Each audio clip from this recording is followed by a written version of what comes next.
33, 10, 15. Thanks for playing the Pennsylvania Lottery. Benefits older Pennsylvanians every day.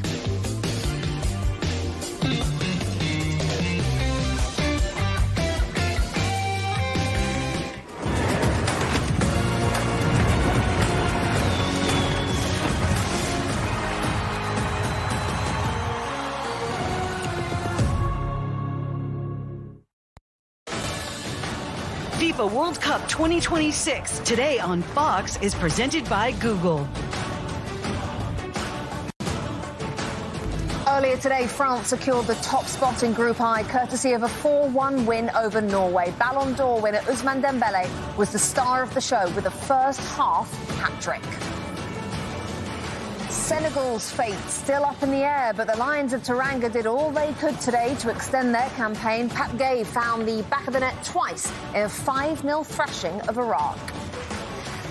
Lamine Yamal and Spain only need a point to ensure their place in the knockout stage. Yamal is in the starting lineup for a Group H showdown against Uruguay in Guadalajara. Marcelo Bielsa's side under pressure today. Uruguay went out in the group stage 4 years ago, and failing to beat Spain may well mean they suffer the same fate this summer.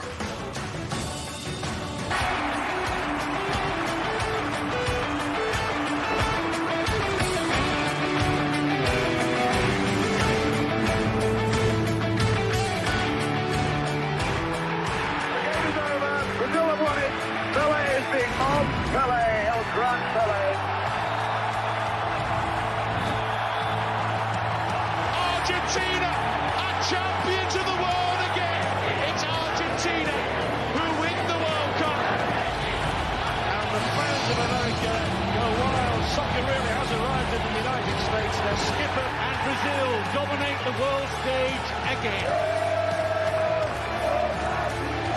The first North American World Cup in 32 years is producing quite the golden boot race. Lionel Messi's on top, but Kylian Mbappe, Ousmane Dembélé, Vinny Jr. and Erling Haaland are all hot on his trail. As we welcome you to Fox Sports' continuing coverage of the 2026 FIFA World Cup, I'm Rebecca Lowe, alongside French World Cup winner Thierry Henry, 12-time Swedish Player of the Year Zlatan Ibrahimovic, and US Soccer Hall of Famer Alexi Lalas. Gentlemen, we've been off the air for a couple of hours. Lex, I saw you were prepping and doing some more work. You two doing that? Or? We went to smash the gym. Okay. As always. That's how we work. Okay, good couple of hours. Kilos, 5% body fat, so 95 kilos of muscles. Imagine. I kid you not, I walked into the green room and this man over here was popping a blister on his hand, all right? I mean, he works hard. Work hard. Blood, sweat, tears. That's how we exactly. do it. It's amazing. But he wanted me to do it in the studio. I said, yeah, save it for the camera, my man, because that's good stuff. I think we're fine. Right, we're going to bring you the highlights of what else has happened today so far, because we have had some goals at this World Cup, which is most certainly a theme so far. We're going to begin with the Norway-France game, Thierry, and your France team did the business, this man especially. Yes, Ousmane Dembélé cooking up, chop, go back on the other side, little window with his right foot, smashes the ball in and does a celebration of Marcus Thuram. Same thing, Mbappe to Dembélé. Look at the run of Mbappe on the side to take people away, but Dembélé once again curves it. 2-0, and he went to celebrate again with Thuram. And then, as you mentioned, Alexia, at the time, it looks like, I don't know if we fell asleep or something like that, but it was kind of weird, but Asgard took advantage of that with a little dummy, boom, and finishing on the first post, side of the first post, and making it 2-1. And then, Dembélé again cooking, chop. Do I go back? No. Do I go back again? No. And he curves it. And this time, he does a celebration with Kvaratskhelia, his teammate at Paris Saint-Germain. And then, those are the things you need to avoid if you go in obviously, we're going to go in a round of 32. But then, Mike Mignon came to the party, just like the strikers. And the one that I was waiting for to come to the party also, cross of Baku. Foreign rescue teams began arriving Thursday in some of the hardest hit areas. Others are on their way from the U.S., including from Virginia and Los Angeles. The Trump administration says it's also deploying warships and transport planes, as well as mobilizing $150 million in aid to assist. That's their most immediate need right now, is search and rescue efforts. And then we're also helping them with some overhead imagery, especially in coastal areas where they don't have full visibility over what the damage has been. Here in South Florida, long lines of cars have been dropping off much-needed supplies for the victims. Hundreds of volunteers are gathering and boxing up those donations to ship. The Global Empowerment Mission here says that they've already received over $500,000 worth of supplies expected to arrive in Venezuela this weekend. In Miami, Dana Marie McNichol, Fox News. Okay, and we also just saw a social media post from the task force based in Virginia that's helping with the response team. They say that their team has arrived in Venezuela. Priorities include establishing a base of operations and working with the Venezuelan authorities to ensure that our operations meet their needs. All members are safe and ready to work, they say. Also, the U.S. is providing assets to the region, including 2 C-17 cargo aircraft with rescue teams, 1 additional C-17 carrying relief equipment to Caracas, 2 Navy ships, an Osprey and Chinook helicopters, as well as satellite imagery for disaster response planning. Of course, the response still in progress, and there's still a lot to learn about the situation, and the casualty figures have been evolving in the last 24 hours, something that we're going to be tracking into the weekend as well. I'm Austin Westfall. It's time to take our first break of the hour. We're getting some breaking news out of the Middle East. We cover that when we return.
You're watching live now. I'm Austin Westfall, a live depiction of the traffic in the Strait of Hormuz coming from marine traffic.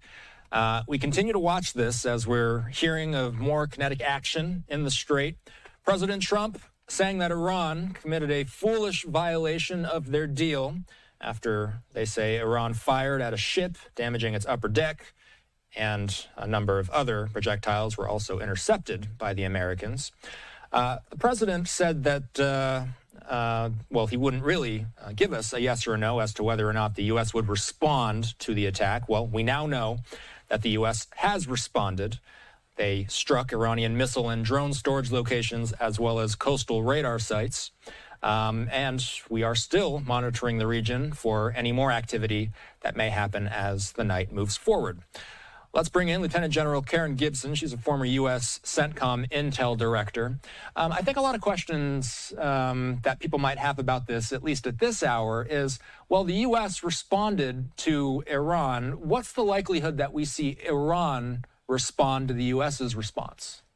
Yeah, that's a great question, Austin. But I'd actually like to go back to the start of this incident, to Iran's unprovoked attack against a civilian vessel that was transiting the Straits of Hormuz. I think that should put to bed any misconceptions that Iran is negotiating in good faith on the provisions of the MOU. And I think that they were gambling in the sense that I think they were trying to make a statement without provoking retaliation. I think they were trying to make a statement that they do, in fact, insist that they play a role in managing traffic in the Straits of Hormuz, that they seek to establish a regime on their terms, and that going forward, they will have a say in which vessels pass, when, at what times, et cetera. And that is absolutely not, consistent with even international law or the UN Convention of the Law of the Sea. And so I think, again, just really a sign that they do not intend to negotiate in good faith. And I think they did not expect retaliation. They don't want to get onto an escalatory tit for tat like we were doing earlier in the month of June. I think they thought that if it didn't incur any casualties and if it wasn't against an American vessel, that they could perhaps make this statement without inviting response. Our response, very proportional and very conditioned on things specifically that could threaten vessels as they're transiting the strait. We're not striking deeper into Iran. We're not hitting mixed dual-use military civilian targets. We're not hitting leadership or symbolic targets. We're specifically taking out assets that could be used to attack vessels as they come through. Now, whether it remains to be seen whether or not they respond, they tend to respond proportionally. But I think we should look at the implications of this, even if it ends right now. The most immediate implication is that it's suspended or delayed the effort to try to rescue some of the stranded mariners that have been stuck in the Gulf for a long time. I do believe they'll eventually get out, but this is going to slow it down. More importantly, though, I think it really disrupts our ability to return to normal commerce and navigation across the Gulf, because shippers and the firms that insure them want to make sure that safe travel is routine, not episodic. And that is one of the things that actually concerns me, along with, again, Iran's mistrustful activities. Those are the two things that bother me the most about this. So Jennifer Griffin says that the U.S. military strikes targeting Iran are complete for tonight. So we don't expect there to be anything more from the U.S. military. Of course, we're still going to be keeping a close eye on the region just in case we do see something else take place. A live look at the White House where it's approaching 7:15 in the nation's capital. This memorandum of understanding, and Trump was not shy about saying that this was a blatant violation. Why could the Iranians possibly have fired at that cargo ship in the Strait yesterday? So again, I think they are trying to enforce their own rules of how vessels are going to transit there going forward. And I think if nothing else, it's going to be some time before we see insurance premiums return to normal levels, if at all, because what they're doing is they're demonstrating that there may always be a risk of sailing through the straits unless you are complying with Iran's demands. In terms of the MOU, this is only one of many challenges that we've faced already and that we will face in the future. We've talked, I think, perhaps before about challenges to implementation, to verification, to enforcement. But one of the chief challenges that becomes even before you try to implement it or while you're trying to implement it is differing interpretations of what it means. The language is, frankly, looser and more subject to interpretation than the kinds of negotiations that are carefully negotiated over a long period of time, like the JCPOA under the Obama administration or the START Treaty under Ronald Reagan's tenure. Those kinds of negotiations that are lock solid and durable take a long time and are not ambiguous. Why is it not in the interest of either of the belligerents in this case to not return to full-on kinetic activity? Oh, well, okay. So one thing, I think that Iran's strategy all along has been to make this war so politically and economically infeasible for us that we are compelled to come to a negotiation and concede to things that are in their favor. And this is consistent with their desire to make it economically infeasible for us. I think they see economic vulnerability. I'm not saying they're right, but they think that economics and a desire to return to normal actions in the Strait is one of our key vulnerabilities. When we have this kind of kinetic action, this back and forth tit for tat, in the Middle East, it does disrupt the global economy. And domestically, that matters. I'm not a domestic political analyst, but you'll hear a lot from those kind of folks about upcoming midterms, price of gas, inflation, things that hit Americans more directly at home than any Iranian missile or drone, since we are far out of range of those. And what's worth tracking in the next day or two? The memorandum of understanding still holds. It's not like and I see you reacting to that. Has it held? How do we define that at this moment? Yeah, that's actually a great question, and it's a tricky one to answer. I think if the negotiations continue to go forward, then in a sense it's held. But we do have these competing, it appears perhaps irreconcilable visions of what transit in the Gulf looks like, or what a ceasefire looks like. If the technical negotiations that occur between our staffs continue, that would be a positive development. But I really think at this point, Iran needs to let more vessels go through, well, all vessels, transit the Straits unmolested. That's really critical. And if that doesn't happen, then I think we will be back on a kind of escalatory tit for tat. General Gibson, appreciate the time. Thanks. Thank you. A live look at the White House, continuing to track any and all posts that may come from the president's media accounts. It's something that we often look to, his Truth Social account, to see if the U.S. will be either carrying out some sort of strikes. It's also sometimes what'll tell us which direction the negotiations are going. After all, the memorandum of understanding only says that the negotiations will basically continue. So the story remains to be seen exactly what direction things are going to be heading as a result of today's strikes. Perhaps we will learn more coming through tomorrow, and we'll certainly be looking out for any language that comes from the State Department on this, especially after a deal was made in Lebanon earlier this afternoon as well. A live look at Capitol Hill, where it's just past 7:15 in D.C. Let's head away for a quick break. Back in about 2 minutes.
All right, you're watching Live Now. I'm Austin Westfall, a live look at the White House.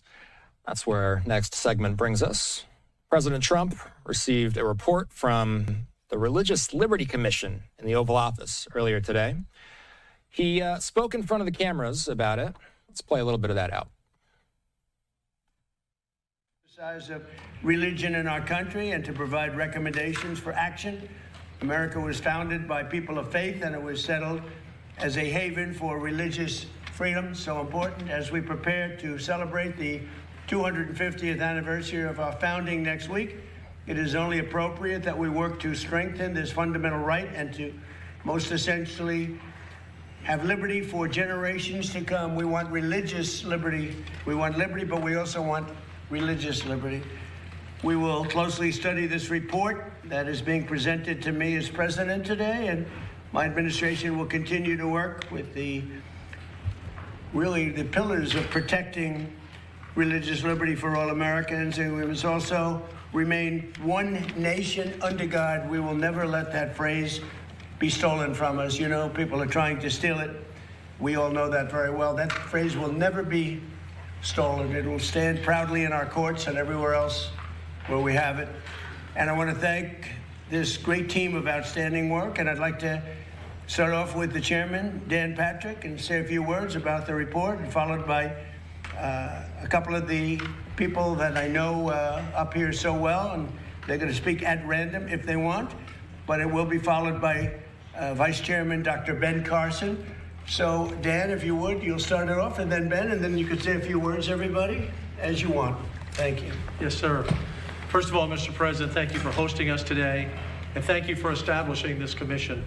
It was just 13 months ago when we stood in the Rose Garden. Now it's an incredibly beautiful Rose Garden today. We just stood there and we talked about religious liberty, and that no president in our history has stood more for God than this president. He has been unashamed to speak the word of Jesus. He's been unashamed to speak up for all faiths. And he established this commission so that we would assure Americans that religious liberty, that this great inheritance from our founding fathers, would continue for another 250 years. And Mr. President, we believe this will be one of your greatest legacies, and you happen to be the perfect president to be here in the 250th celebration. The question is, what is religious liberty? It's our conscience. It's that little voice inside of us that tells us right from wrong. It's that voice that when we're in trouble we can talk to in our quiet moments. It's that voice when we feel unloved and alone that can comfort us through a higher power. When governments can take away your religious liberty, they're putting their hand in your heart and taking everything you believe in. And if governments can do that, then they become God. The president spoke earlier today of the communist threat in this country. We know what communists do around the world. They remove God. They close the churches. They punish the believers. And so this is so important at this point in time in history. And we didn't know about this communist movement a year ago when we were here. But this is the perfect time to stand up and say to America, you have been given this great inheritance and you deserve to have religious liberty. The key is that after 103 witnesses, after 7 months of testimony, after 200 pages of testimony that we're delivering today, we found there was one constant theme. The overwhelming majority of our witnesses said that they were attacked and punished, and what was used against them was one phrase that's not in the Constitution, and that phrase is separation of church and state. The left has used that one phrase that was one line out of one of hundreds of letters by Thomas Jefferson to batter and hammer people of faith for the last 70 to 80 years. And this report will speak very clearly that we want to be sure Americans understand that they cannot be attacked by that phrase any longer. So we have 12 recommendations. I'll read the first 6. My great vice chairman will read the next 6, and then members will speak to these issues.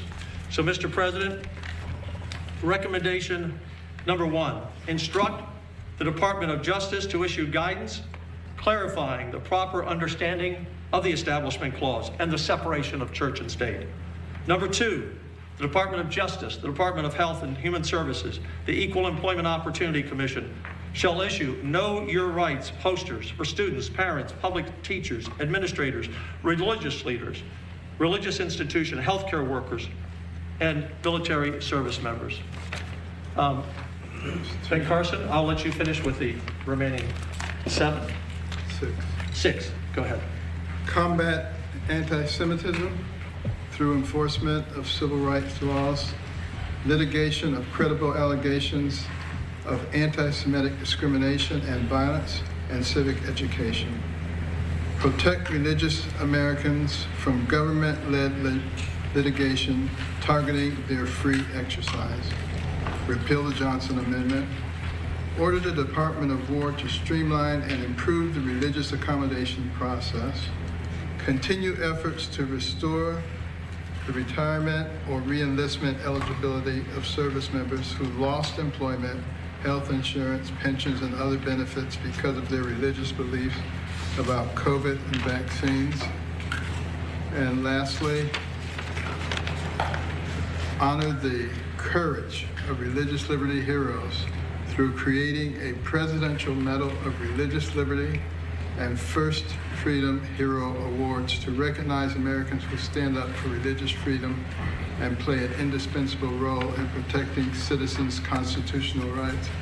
And Mr. President, we just want to thank you, first of all, for appointing us to this commission, and secondly, for your steadfast dedication to religious liberty. I don't think anybody has done as much as you have, maybe not everybody else put together. And some people in the beginning thought it was just fake, it was just politics, but you've been steadfast throughout the whole thing. And it's a big part of America. Our founding document says that our rights come from our Creator and not from government. And people who try to divorce us from that heritage, do they realize that that's in our founding document? Do they realize that our Pledge of Allegiance says we are one nation under God? Do they realize that many courtrooms in the land on the wall it says in God we trust? That every coin in their pocket, every bill in their wallet says in God we trust? So it's in all those places, but we're not supposed to talk about it. Maybe we need to see a psychiatrist. Thank you. Other members? Would anybody like to say anything? Dr. Phil? Mr. President, I want to underline that this wasn't a performative commission.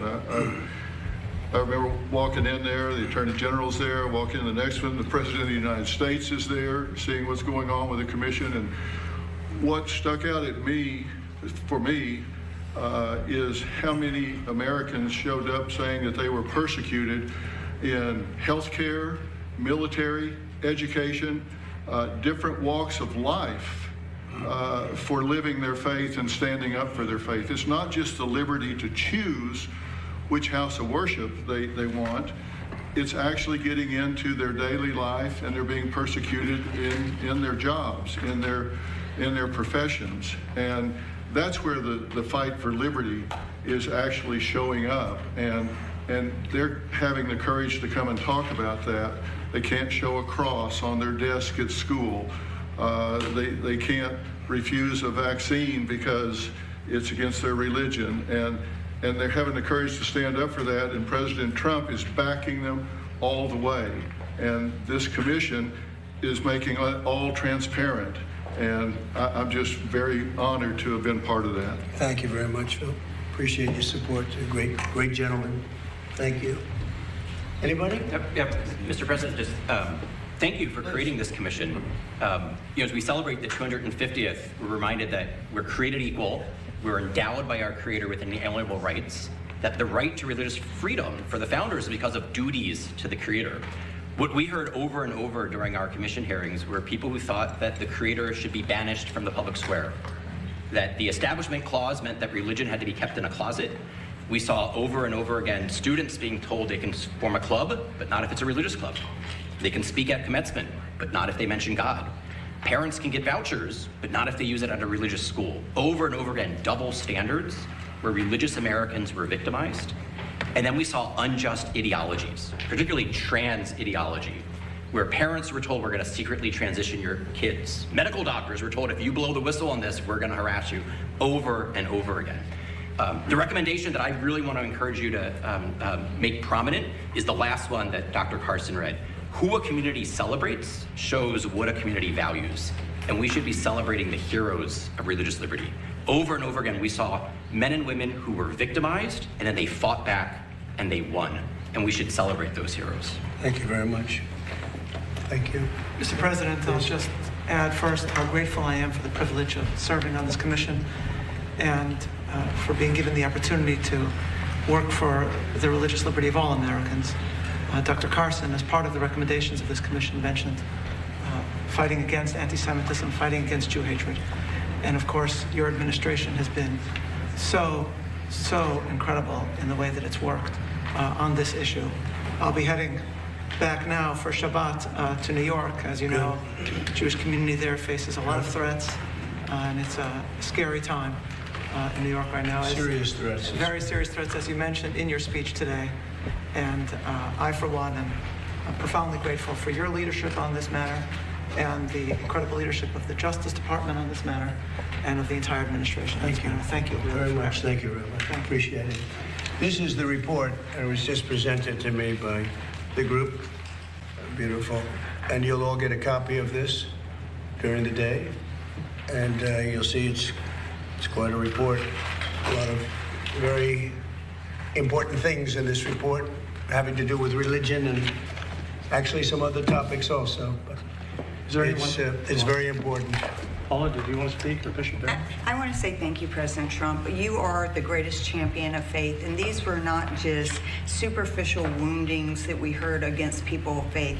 They were egregious acts that were very difficult to even listen to, that you would think wouldn't happen in a country like ours, but they did to 4-year-olds, 6-year-olds, little children, to moms, dads, communities, the rejection, the pain, the trauma that was caused simply because of faith. And it is just inconceivable that no one has stood up like you have stood up to fight for faith, which gives us meaning and purpose and hope and an ability to continue to be our better selves. So thank you for honoring people of faith and being the greatest champion with this religious commission, with 2 DOJ task force, with the historical White House Faith Office, and all the many other things you've done. We could sit here and list this all day, but your history will go down as the greatest history of a president that fought for people of all faiths, and we're grateful. Thank you, Paul. Yes, sir. Thank you very much. Mr. President, I'm very grateful to you as well. The commission was a wonderful year. I enjoyed the meetings very much, and the witnesses were very impressive, people that we heard. I'm struck as I stand in this historic place looking over the portrait of James Madison. We spent a lot of time talking about the First Amendment. No one in this commission wants an established religion, but we all want the free exercise of religion. We sense that being limited in different ways. I think we also sense that behind a lot of the particular offenses, there was this great battle, you might say, with what I call the culture of self-invention, that my freedom determines value. I invent who I am. I determine what's good.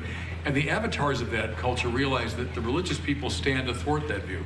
We think there are objective goods, moral goods, spiritual goods that we ought to align our freedom with.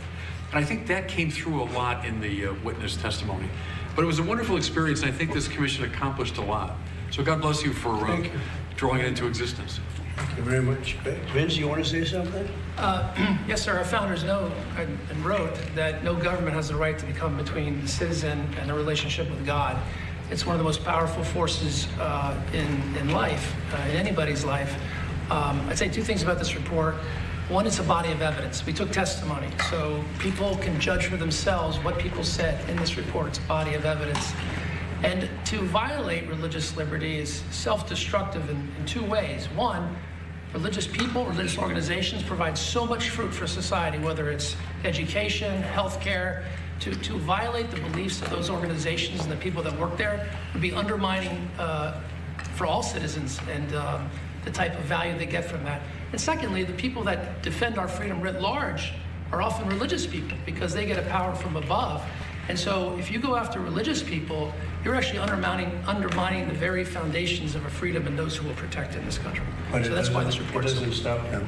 No. Yes, they make it worse. But we have a great defender right here, Todd. Go ahead. You're the one. I'm ready. I mean, the most important part of what we did today, Mr. President, after a lot of hard work, is what you just heard Dr. Carson and Lieutenant Governor talk about, which is the work we have left to do.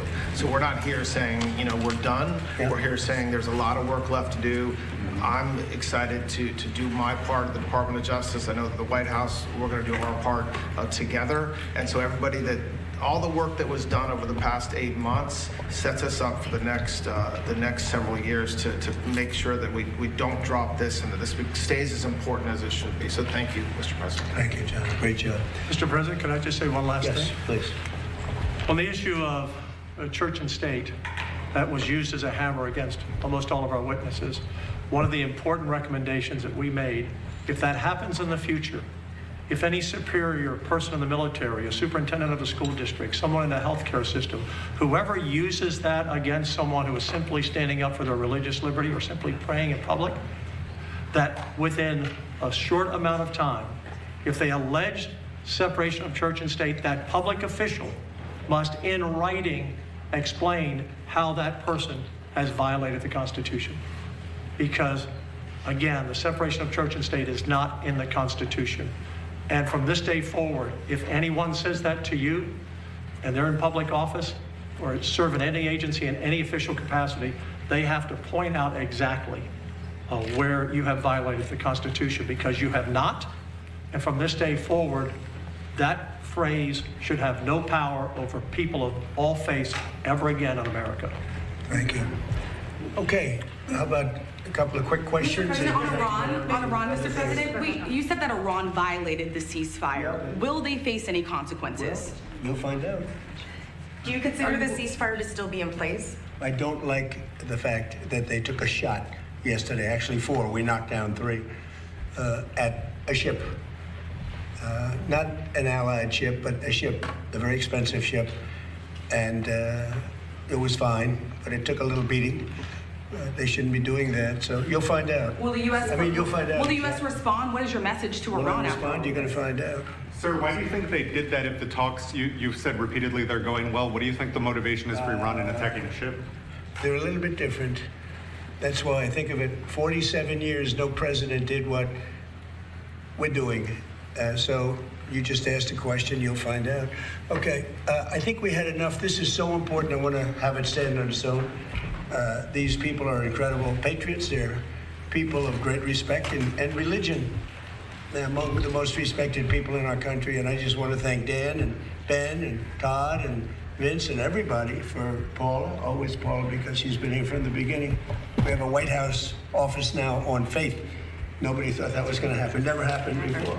How will the findings of this commission change how the government operates going forward? Well, we're going to sell it. We're going to sell some of the things that we have. We have some incredible recommendations, but a recommendation doesn't mean anything. This group can sell, and that's what we're going to be doing. We're going to bring religion back even stronger. You know, religion's it's been a tremendous resurgence in our country. I have not seen anything like it. I hate to joke, but if this were a stock, it'd be very rich, because it has gone up like a rocket ship over the last year and a half.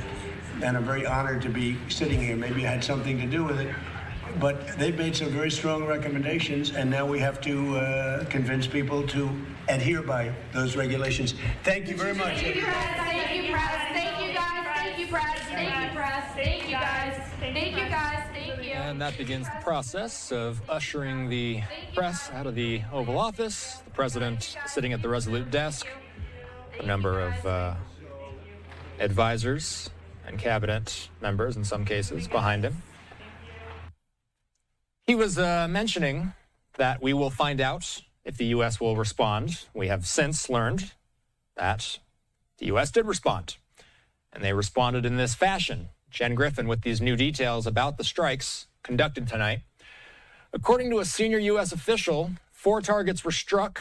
6 U.S. aircraft were involved in the strikes, targets were along the Iranian coast, bordering the Strait of Hormuz, Qasem Island. So they were aiming at targets along the Iranian coast, bordering the strait, and then they also fired at Qasem, which is one of those islands that we've talked about so much in the context of this war. It's one of those islands that's right there in the middle of the Strait of Hormuz.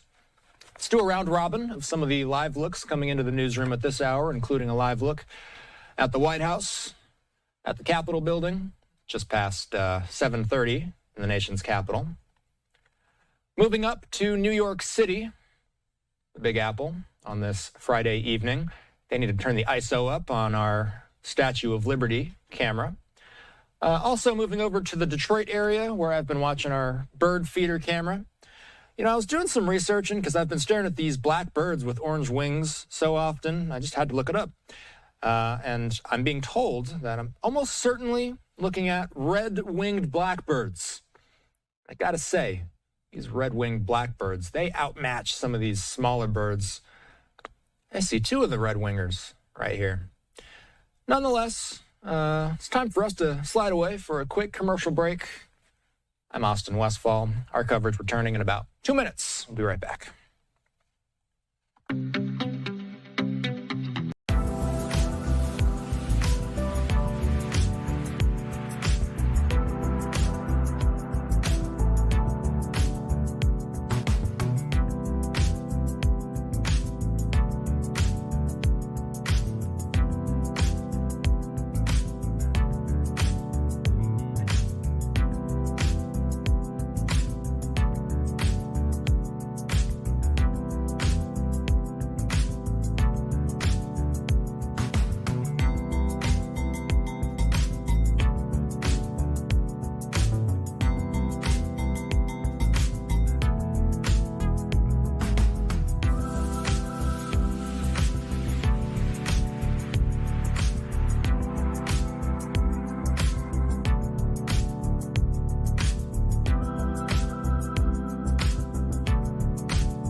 So President Trump also spoke at the Faith and Freedom Coalition conference.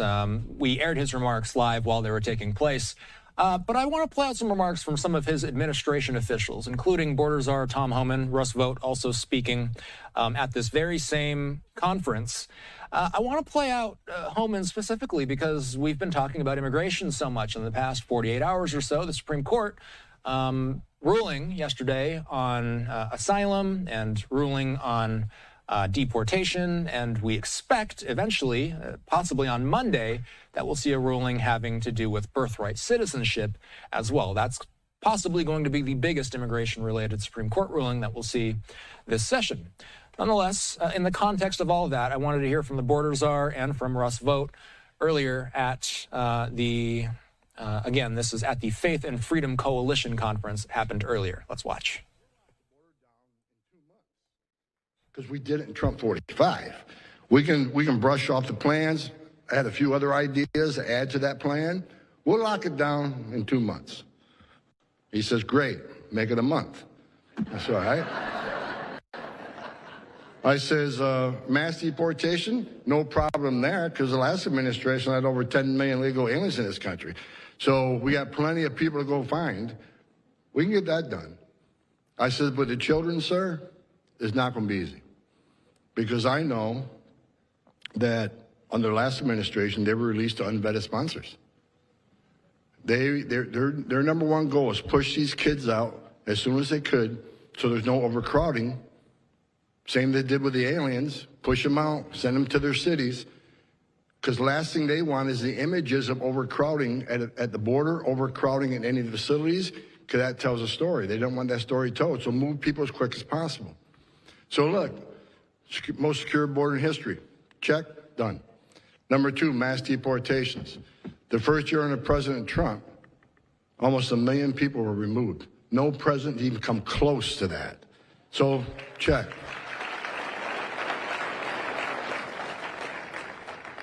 And despite what the media says, 60 to 70% of everybody we arrest is a criminal, which means they're pending criminal charges or they have a criminal conviction. Now, there's some say we should be arresting everybody. Well, we are. But when you got a public safety threat here and a non-public safety threat there, you always got to get that guy first. He's the biggest danger to our communities. But I'd rather have it as 60 criminal and 40 non-criminal than have it 40 non-criminal and 60, non-criminal. It's always better to have more criminals because what we're doing every day, we remove a public safety threat, we're making this country safe again. So we had a record historic year with deportations, but now we got 10,000 more agents on board, or it should be on board by the end of next month. Wait till next year.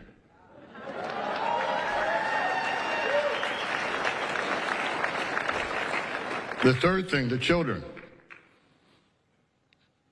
Under President Trump's leadership, first of all, under the last administration, nearly 500,000 children were smuggled into this country, separated from their parents, put in hands of criminal cartels, and released to unvetted sponsors.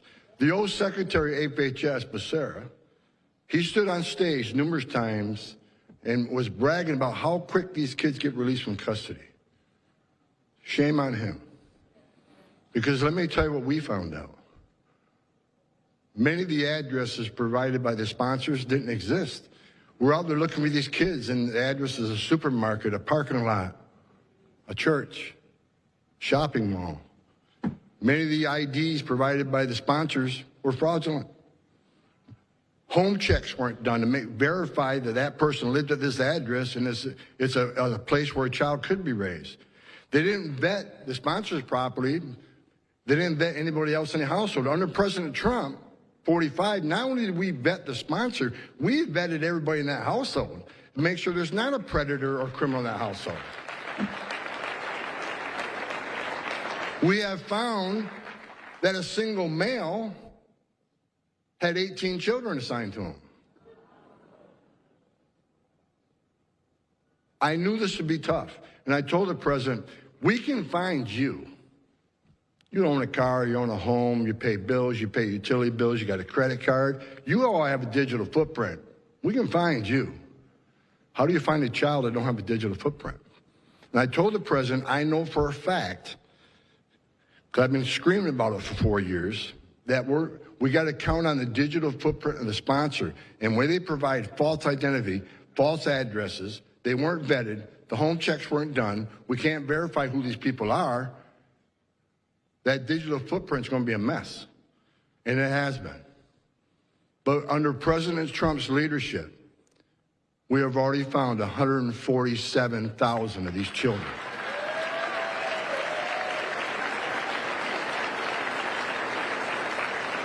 Now, many of these children were safe for their family, just hiding out because they don't want to be deported. But many, too many, were victims of sex trafficking and forced labor. So I don't want to hear another damn word about President Trump being inhumane. He's saving lives every day.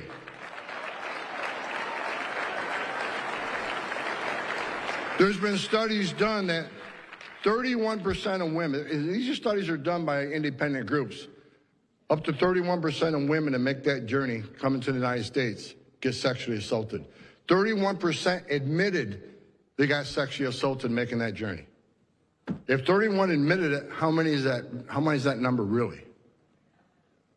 So when President Trump has illegal immigration down 97%, how many women aren't being raped? How many children aren't dying making that journey? How many known suspected terrorists aren't coming into the country? How many pounds of fentanyl isn't coming across the border to kill Americans? President Trump is saving thousands of lives every month, but no one wants to talk about it. I'm talking about it. And we're not going to stop talking about it. And the media, you can keep writing all the hit pieces you want on me. I don't care. I don't care what you think about me. I don't care I'm not running a popularity contest, so write what you want, but Tom Homan's going to stay. I'm not going anywhere, and we're going to keep pushing the rubber. We're going to make this country safe again. We're going to secure our border, and we're going to be a nation of laws.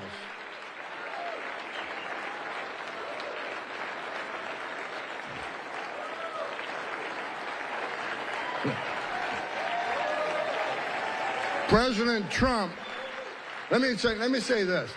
I'm sick and tired of reading about the evil man in the White House.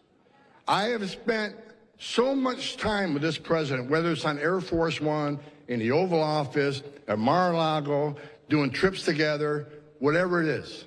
I started in 1984. I spent a career as a special agent, criminal investigator. You learn how to study people. And I'm telling you, I respect President Trump as much as I do my own dad. Because I know what's inside him. I know where his heart's at. I've been with him, and I've never met anybody that loves this country so much as that man. Now, look, is he perfect? No. If you want the president to be perfect, you better wait for the second coming of Jesus, because I've never met a perfect man in my life. I'm proud to work for him, because I know when it comes to border security, national security, enforcing our laws in this country, having the backs of the men and women of law enforcement, no one's done it better. Nobody. And I'm going to end with this. I say I got 2.5 minutes left. To the media, stop attacking the members of ICE. I want you to know the men and women of ICE who I was when, look, I wore that Border Patrol uniform. I was an ICE agent. When I was a director of ICE, I didn't ask any of the 20,000 men and women that worked for me to do anything that I didn't do myself. I know what these people deal with.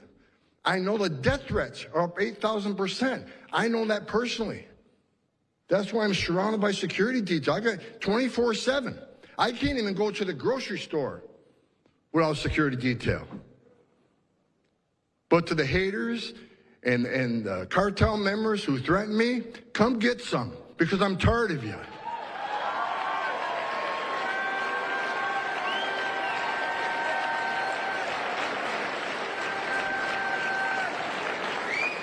President Trump will wipe the criminal cartels, the drug cartels. He's playing the away game, which is smart. We've been playing the home game for decades. Now President Trump's taking a fight to them in the away game, and what a difference he's making. Fentanyl deaths have decreased significantly. Drugs from this country's decreased significantly. I think President Trump, by the time he leaves office, will wipe these criminal drug cartels off the face of the earth.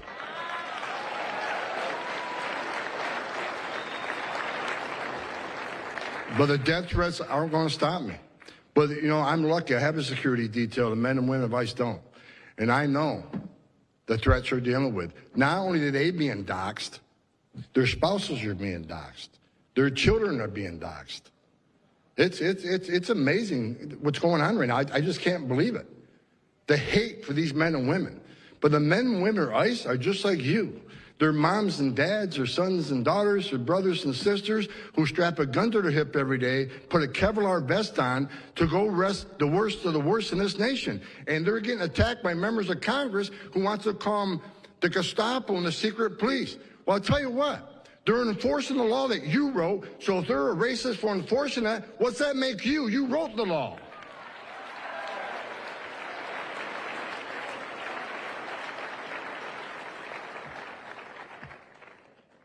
My wife told me don't go on the stage pissed off today, but I can't help it because it's just who I am. Look, I take this personal. I take it personal because what President Trump is doing is saving lives. I've stood in the back of a tractor trailer with 19 dead people at my feet, including a 5-year-old boy, 5-year-old boy that they all baked to death. I got to the crime scene, they're all in underwear trying to get some relief from the 170-degree heat in the back of a steel truck with no air. Think of the way these people died. I've gotten on my knees to talk to little girls as young as 9 that were raped multiple times by members of a cartel. And when you get on your knees, you talk to a little girl that everything innocent and pure and has been ripped from her. That's what happens when you have an unsecure border. Well, guess what? There's no little 9-year-old girl right now that everybody's getting on their knees and talking to because President Trump has closed the border down.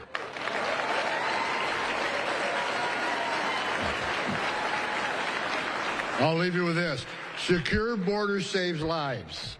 Secure borders protects our national security. No one's done it better than President Trump, and we ain't finished yet. God bless you.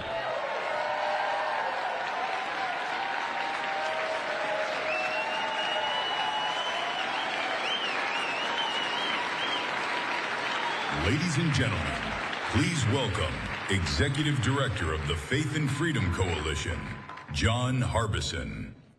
So I wanted to listen in to Tom Homan's remarks. We knew that we would kind of go through this event, and I was going to look out for the portion where they speak with Russ Vought as well. I do believe they bring Vought up for a sit-down interview here in a moment, so we're just kind of working it out so that we get to the right portion where they introduce Vought, they bring him out, and they start talking to him. I believe they do that here, so let's listen in. This was earlier today in D.C. I don't know. Yep, I guess my other mic is working now, so we can work through that.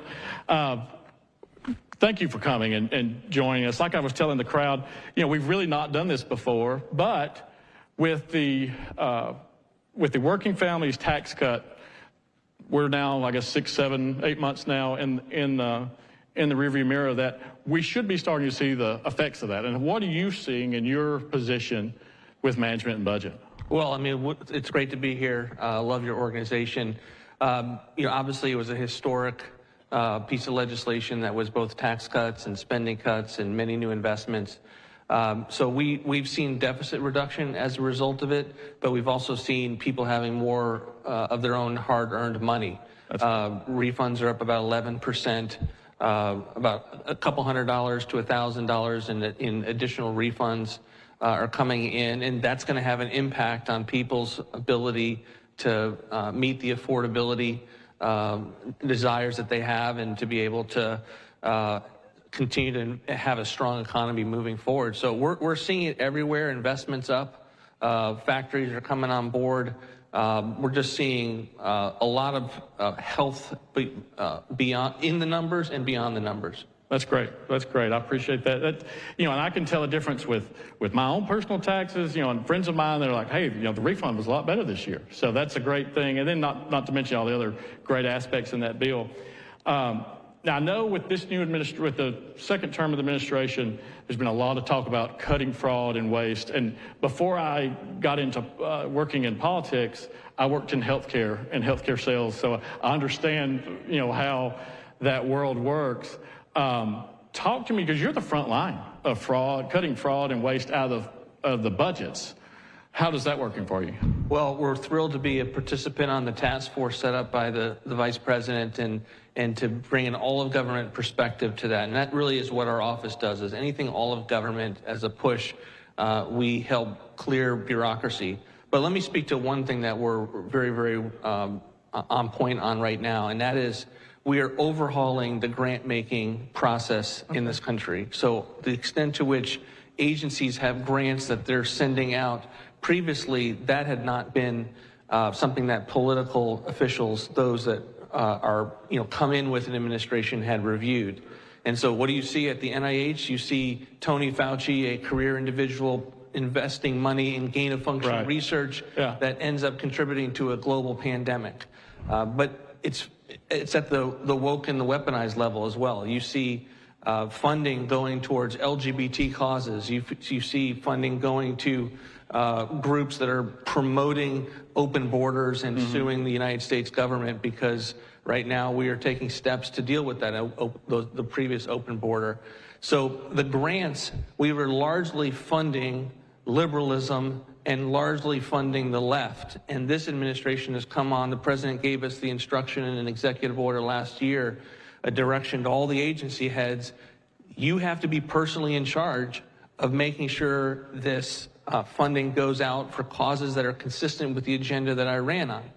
And we're aligning the regulations to meet that executive order. And what we're seeing right now, and it's in the news, you're seeing a massive pushback from the left, from the quote-unquote scientific community, from many of these universities. By the way, these universities get somewhere in the neighborhood of 50 to 60% reimbursement for quote-unquote indirect costs. Wow. So think parking lots, think administrative salaries. That's not research. Bill Gates, when Bill Gates gives something to a university, he gives 10% for university for indirect costs. So again, these are the types of reforms that we're either doing or pursuing, and the left is fighting back furiously. But we are going to be dogged. We're going to work very hard, and we're going to get this job done. I know. Yeah, thank you.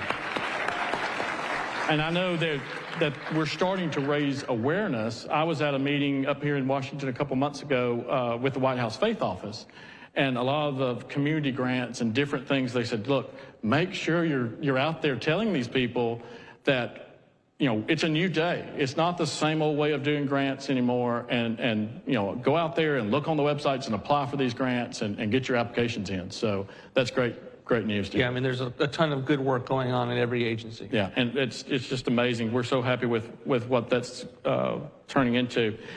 One question, so with in your confirmation hearing, I know the left got pretty heated on about your faith and sort of how it affects your life and how you live your life. And when I was doing some research, you almost became a pastor at one time. So if you don't mind, would you share with our crowd a little bit about that and how it came about? You know, we're very involved in our local church, Cherrydale Baptist here in Arlington, Virginia, right across the river. And, you know, before President Trump came to office, and in the first few years of the first term, I was what we call a lay elder, which is kind of a part-time pastor. Right. And I was thinking, you know, is that the next career path? And strongly thinking through to going to seminary. And then President Trump gets elected. New doors were opened. And honestly, the first confirmation, I think, is what you're referring to, is when Bernie Sanders came at me directly for essentially believing in John 3:16. Right. Which, you know, you can watch any baseball game and see it behind home plate. And yet, to the extent that that would be viewed as some kind of bigotry, was a new day for Christians in public life. Justice Barrett saw it in her confirmation hearings as well. And it was an eye-opening experience for me, not just because you never quite think that you're going to be put in front of that situation and get to, not have to, get to defend your faith. But it was an eye-opening experience, I think, the extent to which we need Christians that are having a presence in public life, in the public square, and doing jobs that are many different things.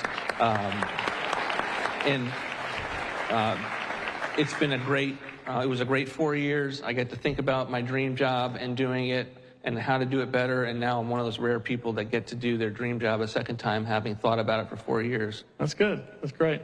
And we've still got a little bit more time, so I want to touch on a few other things. I was also reading where, with the last budgets that y'all put out, there was a 10% cut across the board. So you're coming back through, and that's a part of these cuts of cutting out not only fraud and waste, but also trimming down the federal government and just the federal bloat, right?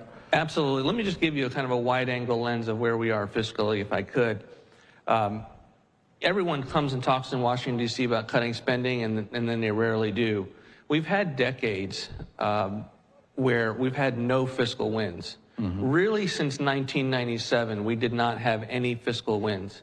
That's when I came to this town in 1988, 1999. I was actually reminiscing with Ralph backstage about the time that when I was in college, I came and met with him on a trip out here as a college junior and got to learn and see the types of jobs that are available to impact your country.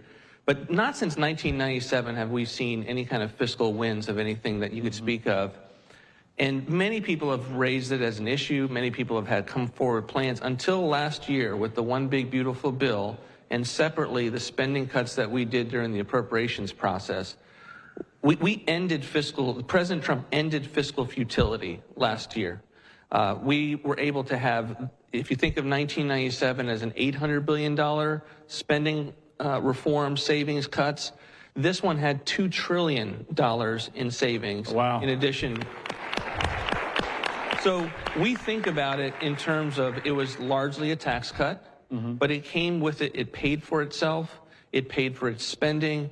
It was $1.5 trillion in deficit reduction, $2 trillion in savings. And these savings weren't just these normal gimmicks where you kind of move the timing and the years. And this was welfare reform. This was work requirements in Medicaid and food stamps.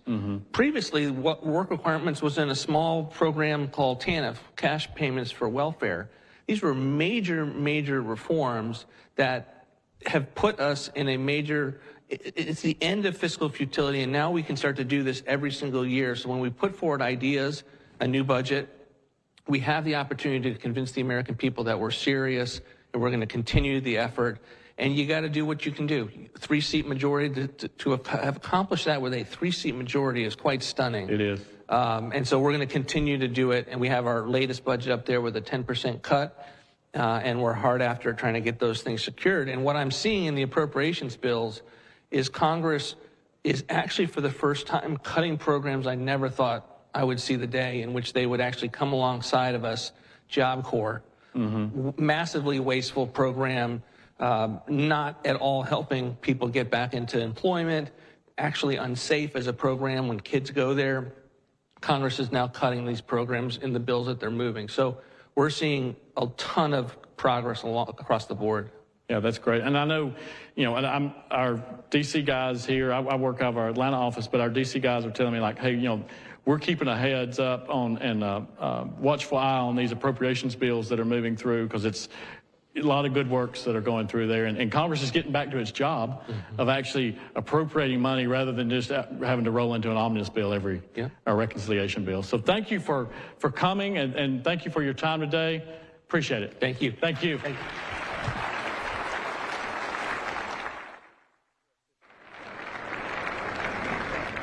All right, Russ, vote.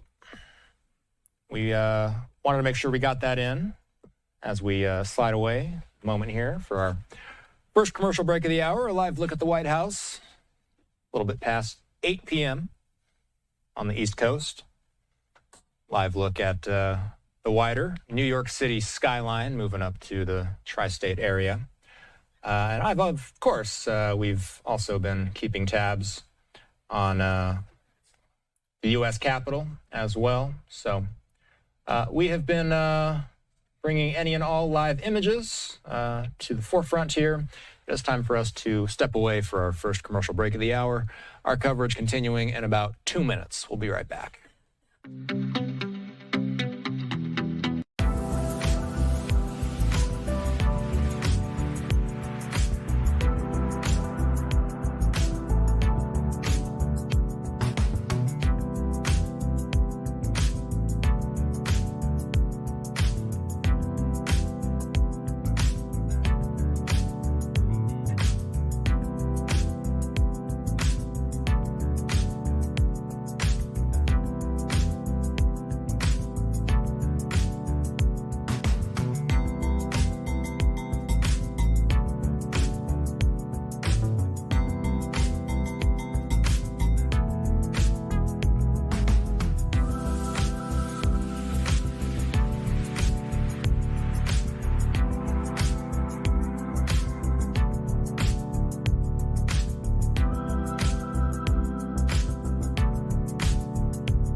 All right, welcome back in Alive Now. I'm Austin Westfall, continuing to track the trial relating to the Palisades fire. A federal judge has declared a mistrial in that case.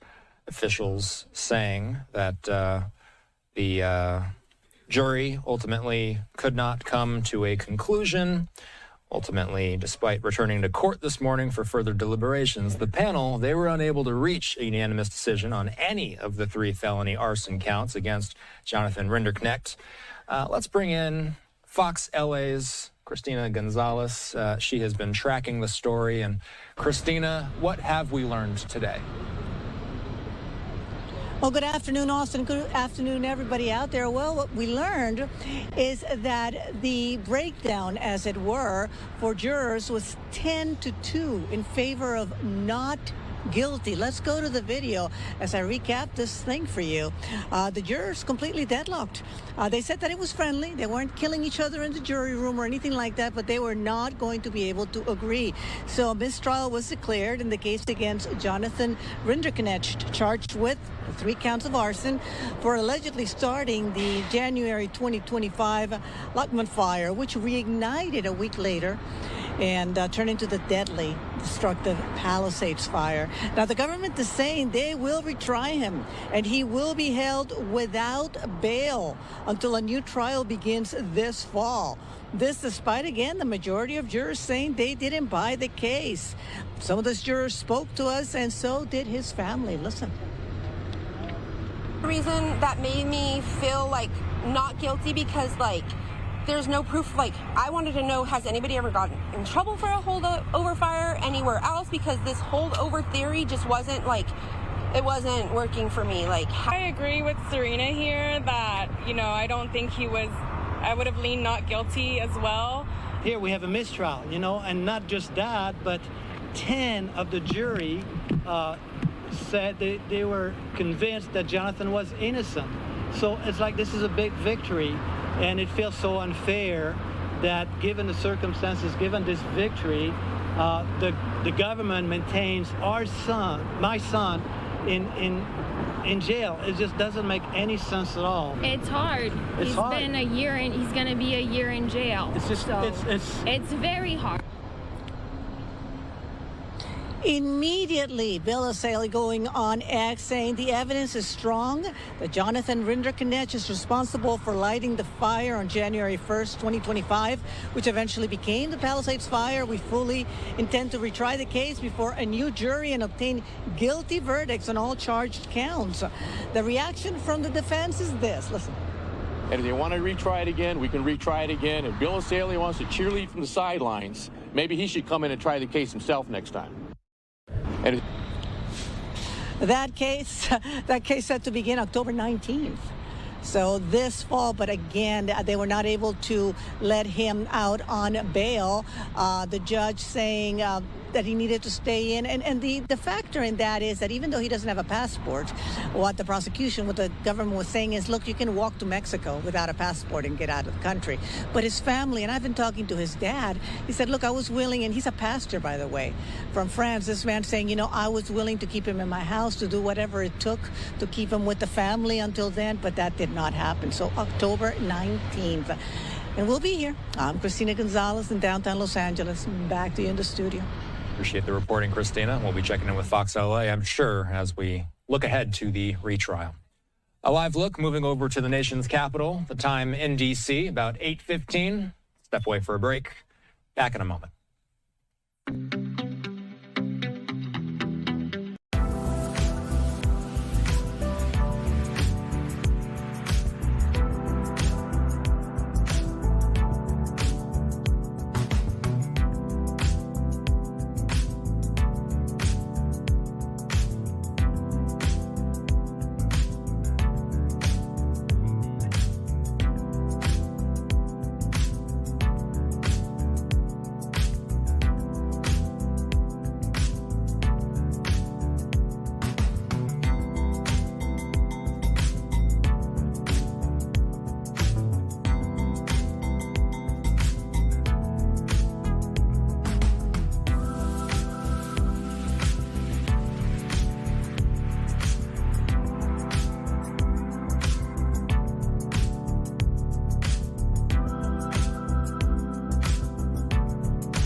Okay, we've been tracking the speeches that happened earlier today at the Faith and Freedom Coalition conference that took place in D.C. Played out Russ Vought, and we played out Tom Homan, and we played President Trump earlier in the day. I want to play out Mike Waltz. Waltz is the ambassador, the U.S. ambassador to the United Nations. He was interviewed at the conference earlier today. Let's watch.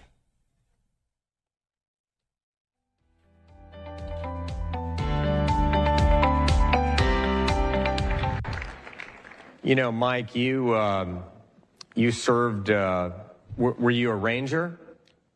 Ranger and Green Beret. Ranger and Green Beret. That's right. Yeah. Very impressive. You served multiple tours of duty. That's right. In Africa, in the Middle East, in Afghanistan. You saw evil face to face. And you understand in a way that many do not. Yeah. That we are facing evil in every corner of this globe. Could you talk about what you learned in your military service and how you have taken that into your public and diplomatic service? Well, thank you, Ralph, and good to be with you, and thank you all for being such a fighter and truly standing strong for our faith and for our freedom as we celebrate our 250th anniversary as a nation, and that our founding fathers did this revolutionary thing of our freedoms and our rights don't come from emperors or czars or kings or queens. They come from God. And we will, whether it's on the world stage or out in the Middle East or wherever, we have to fight for that. And I guess to your point, that I just want everybody to hear loud and clear that we can't ever forget evil exists in this world, and it has to be fought, and it has to be called out for what it is, and it has to be defeated. And whether that's in the polite circles of the UN or out on the battlefield, that is what we face. And you know, Ralph, what's unique about having me as a soldier now representing the United States on the world stage at the United Nations, I've seen that evil. I've seen folks, not to be too kind of doom and gloom here, but we need to be reminded. I have seen a 7-year-old boy, hung by the Taliban because his family refused to serve him up to go fight the Americans. I've seen young girls in Nigeria kidnapped out of their schools and sold into sex slavery as ISIS brides, forced to forswear Jesus Christ as their God, and forced to convert, and then forced into sex slavery. We were able to go rescue some of those girls, but not all of them, right? We just saw the Iranian regime massacre 40,000 people in a weekend. In a weekend. These are the types of regimes that we're facing, and it's even bigger than that. We're seeing the Chinese Communist Party literally reinterpret and retranslate the Bible and talk about the primacy of the state and the Pharisees over Jesus and propagate that all over the world. So I just wanted to come here today and let you know that you have a fighter in me, you have a fighter in Secretary of State Rubio, you have a fighter in Vice President Vance, and you definitely have a fighter in President Donald J. Trump. Yes, we do.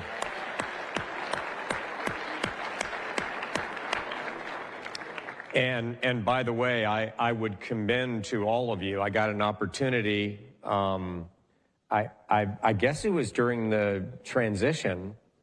It was an event at the Museum of the Bible for your book, and I got an opportunity to read your book, and I commend it to all of you, that where Mike talks about his experiences in the military and how it shaped and formed him.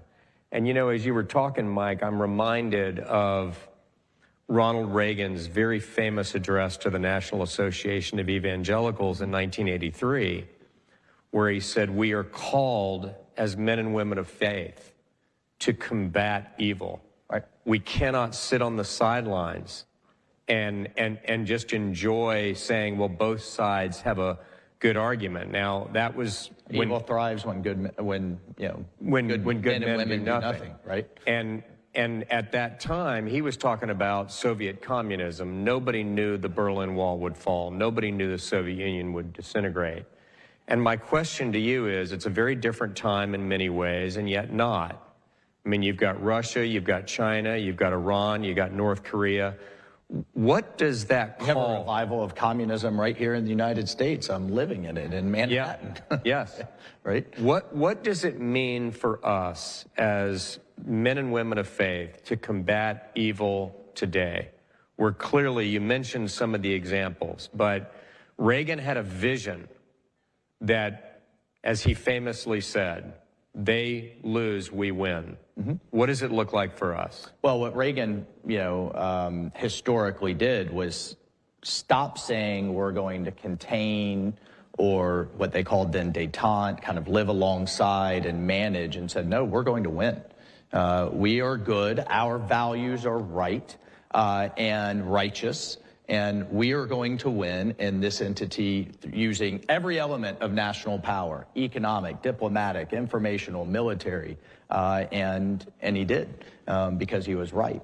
Our values and so allies, like-mindeds, and others that share our values, I think, are who we need to embrace. And again, we need to stand strong, whether that is in your community, in our country, or around the world. We need to support people who stand for our values. And I just want to tell you, in the place where I am, case in point, there's an organization called the Human Rights Council that thankfully President Trump has said we're done, we're walking away from, and not a single dollar of your taxpayer dollars are going to support this kind of nonsense anymore. This council has passed 171 resolutions against Israel, compared to 51 against all of the other countries around the world combined. They have things like a George Floyd Commission that literally had UN bureaucrats under the last administration coming into our prisons and deciding, with the likes of Venezuela and Cuba and North Korea and others, opining on our criminal justice system. I mean, it's laughable if it wasn't so serious. So what we've done and what we're doing is, number one, we forced this organization to take its first budget cut in its entire history. We're putting the UN on a diet. We made them cut $500 million out, and we're going to keep going. They cut 3,000 bureaucrats out of that building up in New York, and we're walking away from these organizations like the World Health Organization or the so-called Human Rights Organization or others that are going to infringe on our sovereignty, our rights, and our freedoms. And so I just, again, I want you all to hear that loud and clear. There are some nuggets of decent elements in there. Burden sharing, for example, there's gangs that have taken over Haiti. I don't want to see UN troops down there. American troops down there. You now have UN troops down there. Gaza and the president's 20-point peace plan. That is now being enacted with other partners. So there are some things that we need, but Lord, pray for us. We are determined to clean that place up and make it work for you all, not us for them. Well, it's about time. Now, another area of reform, and I'm not an expert on it, but I've heard that the UN peacekeeping contingents that are sent around the world cut by 25%. Yeah, often, and we'll keep going. Are very ineffective. And they don't really do a very good job at all of keeping the peace. So how are we going to do that? Are we going to do that like we're attempting to do in Gaza, where we bring together allies that can actually put together a force? That's right. No, that's absolutely right. We're going to keep them focused. They're going to tie it to a political process. You are there to keep the peace, which means you have to have a political process to put peace in place, and then you work yourself out of the job and you shut the thing down. And that's exactly what we're doing. The first one we're going to shut down this year is the peacekeeping force in southern Lebanon that's been there for 20 years at the cost of $500 million a year and has done everything but keep the peace. So we're shutting them down where they aren't effective, and then where they are working for the United States, then we'll work with them. Now, speaking of keeping the peace, you are a former counterterrorism advisor to 2 different secretaries of defense.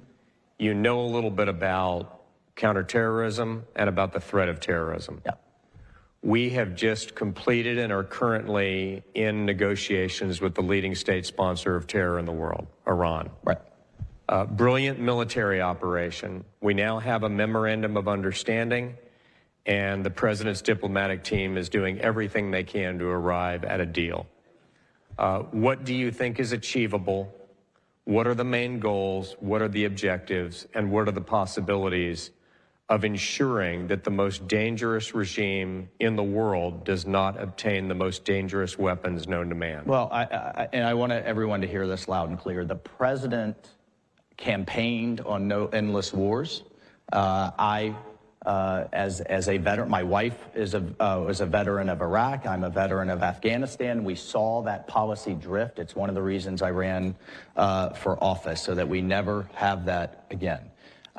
He has achieved many, if not all, of his goals. The Iranian nuclear program was devastated last June. They decided to start to rebuild, and the president hit him again. Their leadership's devastated, their military's devastated, their economy is devastated. Now this process, I mean, we could probably spend a whole hour on this, but now the process is how to lock that in.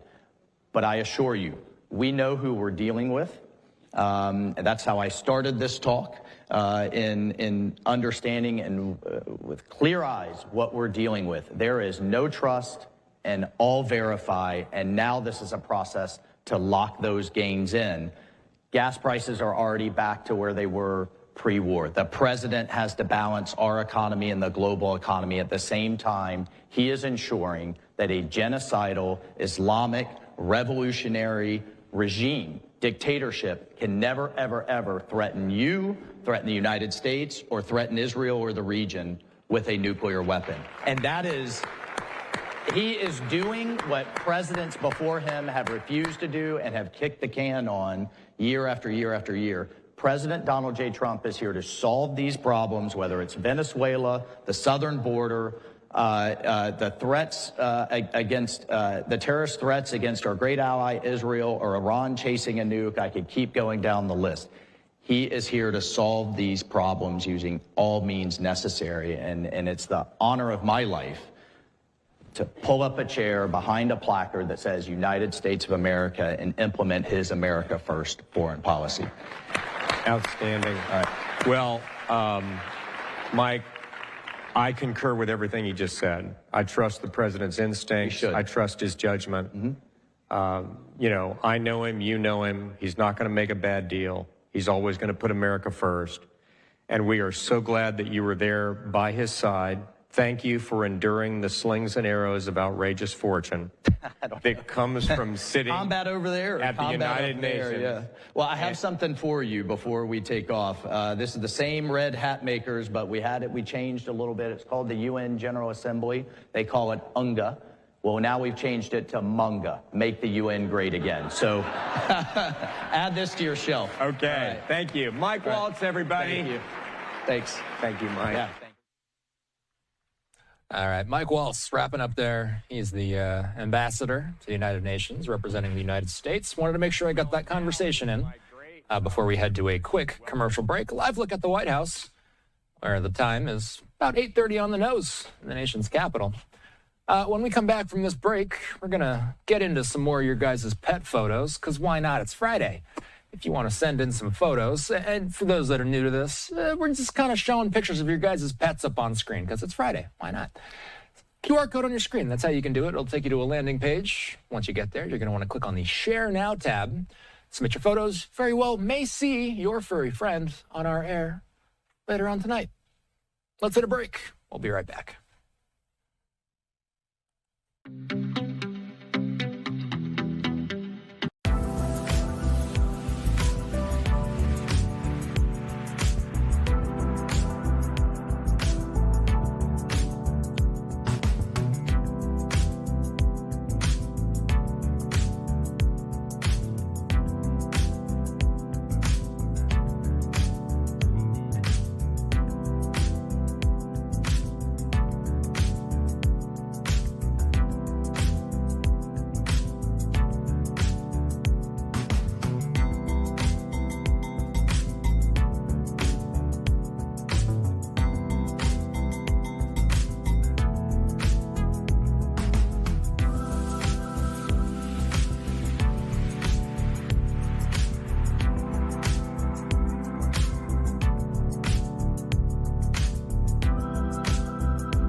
All right, welcome back into Live Now. I'm Austin Westfall. You guys have been sending in some pet photos. Let's go through some of these. Producer Nina and I are going to go through. The first one coming from Lynn in Onalaska.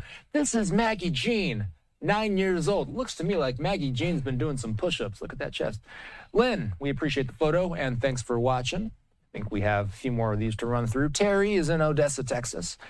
Katie, what happened? Katie with an injured leg, chilling, watching Live Now from Fox. Hey, you're in good hands at least. We're wishing you and your leg well, Katie. Hey, you're looking happy regardless. There are a couple of signatures on that. It's a little tough for me to tell. There's something printed on your cast. Wishing you well, Katie. And Terry, we appreciate you watching. Thanks for sending in the photo. Renee is in Michigan. All right, look at this. We got Todd the Turtle coming in. Todd has an awesome, I don't even know what Todd is standing on right now. Anybody in the room know what Todd might be? We don't know, but it looks awesome. I love the colors. Hey, Renee, thanks for watching. Todd, looking good. We appreciate you. Going on to our next one. Jim is in Texas's capital city. Bandit was, wait a second, what's going on here? Oh, no. I'm just realizing what I'm looking at. Bandit was messing with the neighbor, Porky. Is Porky a porcupine? He got quilled. Oh, my gosh. So 2 in a row where we've got some injured pups. Oh, my goodness. Jim and Austin, Bandit, wishing you well as well. My goodness. Layla, by the way, is in Kansas City. Good afternoon, Kansas City, from Storm. Storm is awesome. I love the name. Hey, Storm, have a good rest of your weekend. And Layla, we appreciate you watching. Thanks for sending in the photo. All right. Hey, that's a happy pup right there. Christy is in Baltimore saying, Tucker, enjoying the start of the weekend. Hey, good stuff. I love that face. You got to appreciate a pup who knows that they're getting a photo taken. Got the smiles going. Christy, appreciate the photo. And Tucker, have a good start to your weekend and a good rest of your weekend as well. We appreciate you watching. Okay, Rye is in southern Florida. This is Marley, my 6-month-old female cockatiel who also loves birdwatching. Okay, so we've been doing some bird watching. I hope that Marley has been enjoying our bird watching, virtual bird watching, if you'll call it that, through your television set. Marley, awesome picture. Marley, that's just a cool shot too, by the way. Good photography skills. Rye, we appreciate the photo. Thanks for watching us, and have a good rest of your weekend. How many more? I think we got a couple more we'll hit. We'll hit 2 more of these before we move on. George is in Bryson City. This is, another awesome shot. The symmetry in this shot. Look at this. Jack and Buttercup napping. I love the shadows on this picture as well. That's an awesome picture. Jack and Buttercup. Hope you enjoy your nap. Hope you wake up rested. George, thanks for sending the photo in. I think we got one more of these that we'll go through. Oh, my gosh. Speaking of awesome photos, you guys are sending in some awesome pictures. Wayland, Michigan, Jacqueline is sending this from our beautiful girl, Mika. Mika, nice eyes, first of all. And then secondly, great photography. We got the flowers in the foreground here, and then a nice, happy Mika with those eyes shining bright there. Awesome stuff.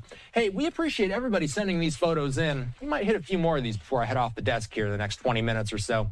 That QR code on your screen is how you can send your photos in if you want to see your picture. It'll take you to a landing page, and then once you get to that landing page, you're going to want to click on the Share Now tab. There's a few tabs you can click on. Share Now is the one you're going to want to click on to submit your photo. And thank you to everybody who's been sending in these awesome photos so far. We appreciate you. All right. Moving to Seattle. I believe this is a live look at the match that is set to get underway. Coming up shortly here, we expect the Iranians and the Egyptians. They'll be facing off in Seattle.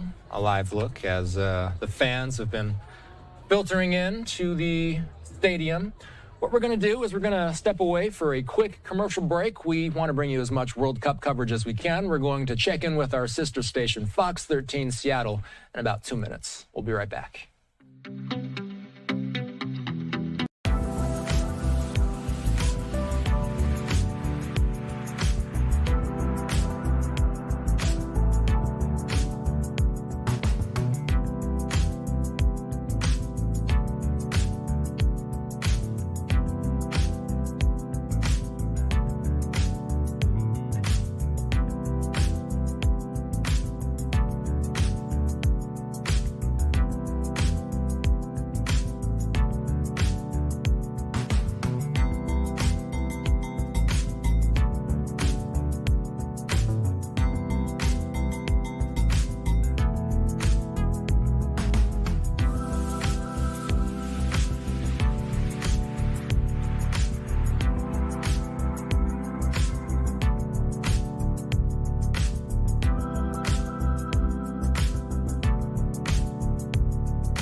All right, welcome back into Live Now. I'm Austin Westfall. A couple of live looks at Seattle Stadium, as it's called for the purposes of the World Cup. Heritage Plaza is what this particular part of the venue is called. And producer Matt here, we plugged in a couple of live looks. And look, we can zoom out here and kind of get a wider look. It's awesome the way that the stadium is built.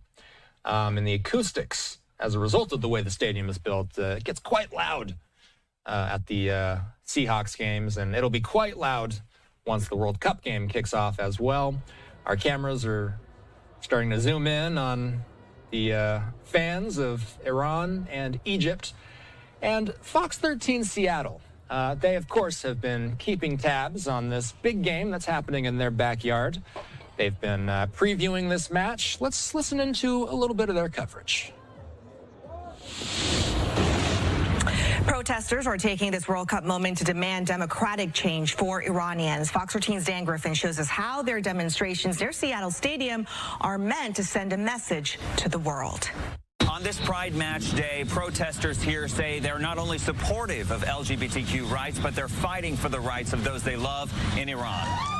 Arazu Bagan says she and many others waved lion and sun flags in protest of the Islamic Republic of Iran and Team Iran. I was 9 years old when IRGC attacked my home, my house, and they took my father and my mom both, just because they were Baha'i, different religion. This flag was Iran's national flag before the 1979 revolution.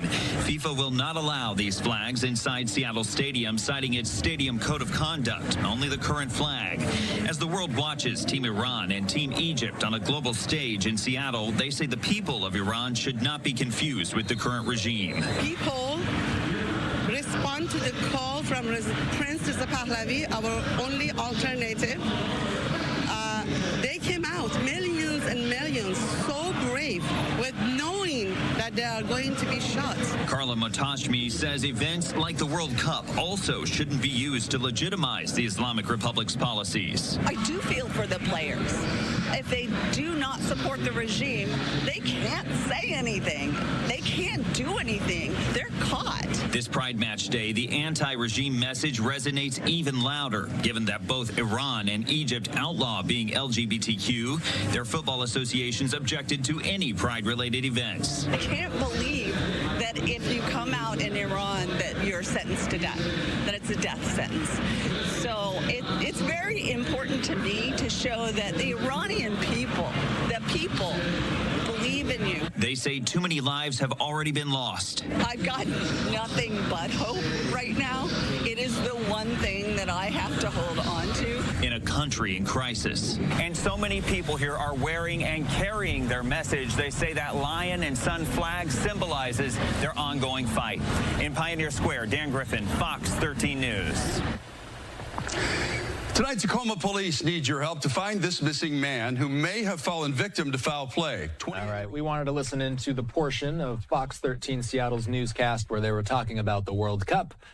We do continue to look at some of the live vantage points coming in from Seattle Stadium. Of course, they were just tracking some of the angles that they're following leading up to this big game. As you might have heard in some of that piece, they were talking about the fact that this is the Pride match, and I believe they had some more reporting on that. Let's dip into a different portion. So we're going to kind of fast forward a little bit in Fox 13's newscast. So we're going to go back out to the same newscast, a little bit more of their reporting on the World Cup. They were sprinkling it in throughout their newscast, so we're going to sprinkle in some of their coverage throughout ours. A little bit more of Fox 13's coverage in Seattle. Let's keep watching. Retirement benefits. As things heat up at Seattle Stadium across town, Ballard is also celebrating the Pride Match with his first ever Pride Festival and watch party. Fox 13's Lauren Donovan was there for the inaugural event. I saw lots of people with jerseys on and with Pride flags. Half past past 11, they started showing. And as you can see, Holly Perrette over there from Covington, she was among the first to set up her lawn chair. Just seeing that Ballard was going to be hosting a festival that was World Cup and Pride together really drew me over here. And in true Northwest fashion, even when the rain arrived, they endured, eyes locked on the big match between France and Norway, one of 3 projected on the big screen. Nobody left. It's classic. Nobody's going to run because of the rain in Seattle. Jen Barnes, owner of Rough and Tumble, is responsible for dreaming this all up over a year ago. I have this vision of watching the game with a bunch of people in the square and having food and just like a festival vibe. And this right here, this is the festival's name. It's pronounced Rain Bua, and in both Norwegian and Danish, it is the word for rainbow. So a nod to the Ballard neighborhood's heritage. Welcome, everybody. My Norwegian flag socks, my Norwegian flag tattoo, my Norwegian t-shirt that's underneath the Norwegian sweater. As evident here at the face painting booth, it's a connection locals like Sonia Adams are proud of. On the main stage, we even saw a performance of the Norwegian national anthem. Ja, vi älskar means yes, we love our country and each other. Reporting in Ballard, Lauren Donovan, Fox 13 News. Now, heads up on some local World Cup merch. If you recently bought a Soccer City t-shirt from Simply Seattle and you happen to notice a spelling mistake on it, the company wants to make it right for you. We're talking about these shirts right here. As you can see, Seattle is spelled wrong. On X yesterday, the company apologized for missing the typo. It's missing a T, Hannah. It said if you want a replacement, just send an email with your order number to hello@simplyseattle.com. Thank you, David. I was just staring at it. All right, Fox 13 wrapping up some other news. Back out to us live now as we've been taking live looks at the stadium itself. Again, 10 p.m. Eastern time is the kickoff. The Iranians versus the Egyptians in Seattle. Let's hit a quick break. It's just past 8:45 in the nation's capital. Our coverage returning in about 2 minutes.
All right, welcome back into Live Now. I'm Austin Westfall. I got to show off a few more pets before I get off the desk. I'm going to be hopping off here in about 5 minutes. Let's get into Courtney from Atlanta, who may or may not be our intern, who's working and standing 10 feet away from me right now, saying, Charlie begging for food. What breed is Charlie? A Pomeranian. I thought so, a Pomeranian. Hey, Charlie, thanks for watching Live Now from Fox. And Courtney, thanks for watching Live Now from Fox. We appreciate you. Awesome picture, by the way. Charlie begging for food. Did Charlie end up getting, do you know if Charlie got the food? He He always gets the food. All right. Charlie, have a good rest of your weekend. And Courtney, thank you for the photo. We appreciate you. I think we got a few more of these to go through. Barley is in Vermont. Barley saying hi from Stowe. I've been through Stowe before. That's an awesome picture. I got to commend your guys' photography skills. All these pictures are fantastic. That's a happy Barley right there and a gorgeous scenic view behind Barley. Hey, we appreciate the photo. Thanks for watching. I think we got a few more of these to go through. Caitlin is, up in Anchorage. Very cool. This is pumpkin and zucchini. I think I can guess which one's pumpkin and which one is zucchini. I'm guessing the orange is the pumpkin. That's got to be, right? With the bow tie, right? Yeah, exactly. Pumpkin, zucchini, looking good. Caitlin, we appreciate the photo. Have a good rest of your weekend. Thanks for watching. Oh, good stuff. Christina is in Walnut Grove. Says, Ella, just one of our new puppies. Oh, there's multiple puppies? All right. Next time you send in a photo, Christina, send in all of the puppies. Ella's awesome. I want to see how many puppies you got. We appreciate the photo. Thanks for watching. Let's go through maybe 2 more of these. Yeah, we'll do 2 more. Okay. Ooh, so a little bit more pretty eye. Look at these. Chris and Jeb saying, funny face Friday.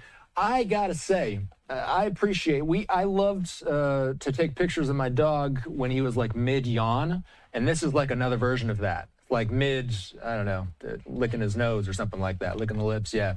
Hey, funny face Friday, I love it. Chris and Jeb, appreciate the photo. Thanks for watching. Let's hit one more. Okay, look at this. This is Prey nut? That's got to be peanut. That's got to be peanut. This is, I mean, look, Mary, I don't know how often Peanut or Prey nut is going to be on television, but it's unfortunate that I'm not going to be able to get their name correct for the one TV debut they have. Mary in Florida, we appreciate the photo. Nice shades there, Prey nut / Peanut. We appreciate you. Hey, you all have been fantastic sending your photos in. It's about time for me to get off the desk. We always have so much fun with your photos. We appreciate y'all. A live look at the White House, where it's not too far away from 9 p.m. in the nation's capital. It's going to do it for my time on the desk. I'm Austin Westfall. Alexandra Goldberg, she's going to be coming up here after me. I'm going to leave you with Treasury Secretary Scott Bessent. He was speaking in D.C. at the very same event that we've been playing so many of these speeches out of. It's the Faith and Freedom Coalition Conference. It happened in the nation's capital earlier today. The Treasury Secretary sitting down and speaking in an interview format. Let's listen into this. And again, Alexandra has you covered on the other side.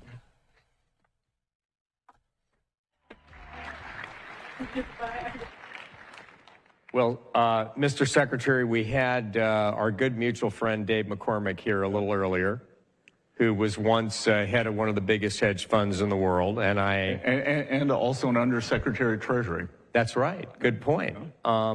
And you, as I said, had a very distinguished career on Wall Street. You arguably know more about what's going on with our economy than anybody else. You're watching all the data. What's your view of the economy right now? We obviously had, some energy inflation coming out of the Iran conflict. What's your overarching view of where the economy is today? Well, I think middle of February, the president asked me, well, Scott, how do you think the economy is doing?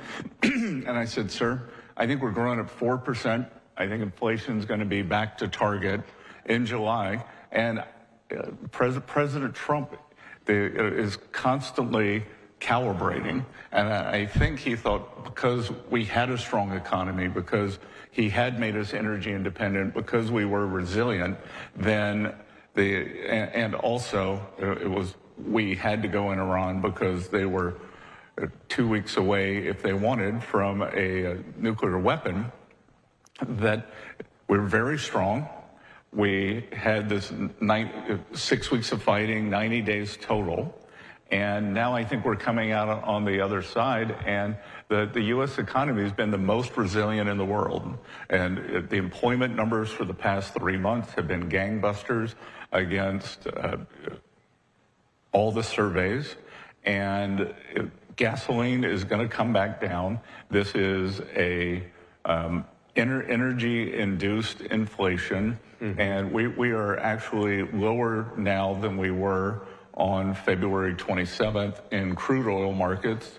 And I think gasoline takes a little longer to come back down, but I think we'll be right back down. And I think we actually may be lower because the world is awash in crude. Mm-hmm. And we've done our job in that respect too, right?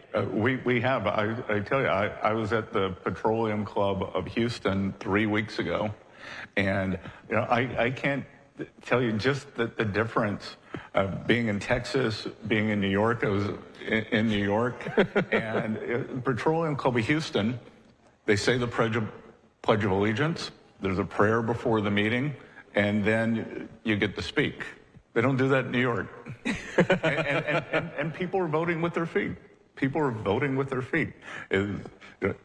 Every 2 people leave California and 1 comes to Texas, I think every minute. And I think I saw, Mr. Secretary, that for the first time in the post-World War II era, there are now more Fortune 500 companies headquartered in Texas than in the state of California. I think I saw that. Yeah, well, California, New York, and look, I lived in New York for a long time. I was from South Carolina.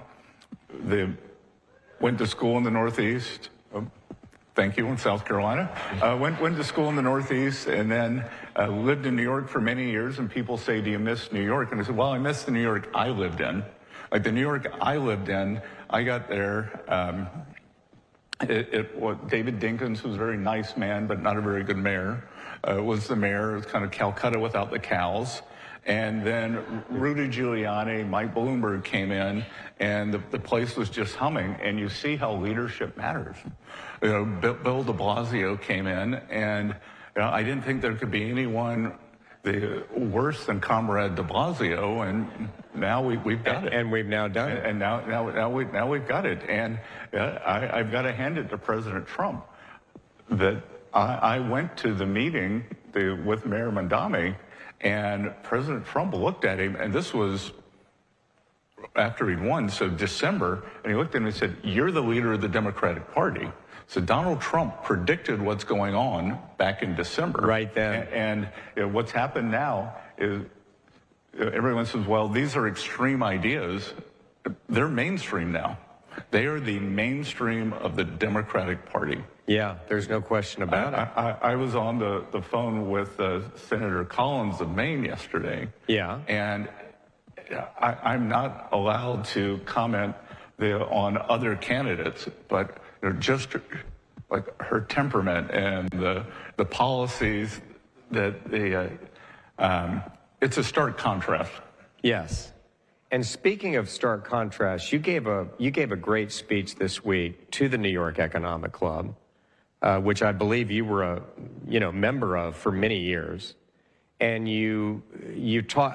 I would commend, by the way, that speech to anybody who wants to pull it up and either read the transcript or watch the video. But you talked, Mr. Secretary, about the fact that we are no longer going to allow our economic and national security to diverge. And you went through a number of key things, including our ability to produce what we need so we're not dependent upon adversaries, either in a pandemic or at a time of a military conflict. You talked about supply chains. Would you kind of give a synopsis of that speech and talk about how it drives Trump's economic policy? Sure. And whenever it may happen to some people in this group, whenever you're kind of called spontaneously and asked to give the prayer, I always have a fallback, and I always talk about yesterday, today, and tomorrow. Like, we're grateful for yesterday, here we are today, and what do we want for tomorrow? So yesterday, at the end of World War II, it was good for U.S. national policy to rebuild our allies in Europe, to make sure that communism did not flourish, and it gave us the greatest economy in the world, and we tolerated a lot from that. We were willing to, because we were growing so much faster than the rest of the world. We were concerned about the Soviet Union, and we let that way of doing business go for too long. Mm-hmm. We had the China shock in early 2000s that gutted our manufacturing sector, and we created, we brought down the Iron Curtain, and it was almost like we needed another we're the adversary, but we let China that come right up behind us. We've got a $30 trillion economy. They've now got a $20 trillion economy, and that's from that's up 20 or 40x. And but the other thing that's happened, and I've said it many times, the only good thing about COVID was it was a dry run for if we were to get into a conflict with a major power, that we can't defend ourselves anymore.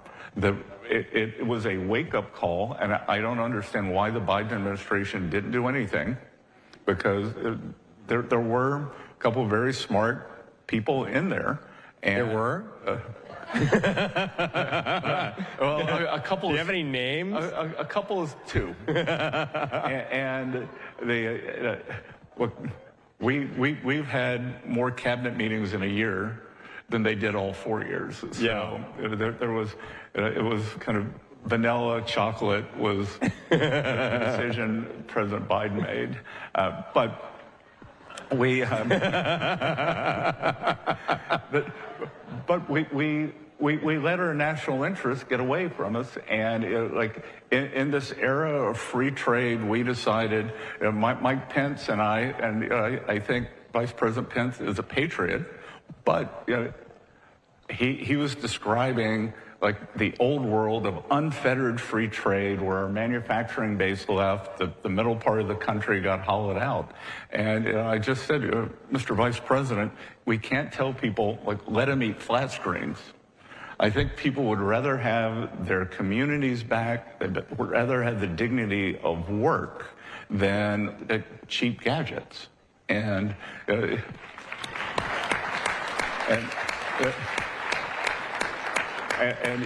Wall Street Journal took a shot at me. They called me an Ivy League populist. And I tapped back at him, and I said, well, that's why you're called the Wall Street Journal and not the Main Street Journal. I mean, it is. And Main Street suffered. At the Economic Club, someone asked me, what would you like for your legacy to be? What do you think the president's legacy will be for his second administration? And I said, parallel prosperity. Wall Street always does great, but it's Main Street's turn to catch up, and Main Street came back. It was, look, we have spent a lot of time at Treasury with our small and community banks.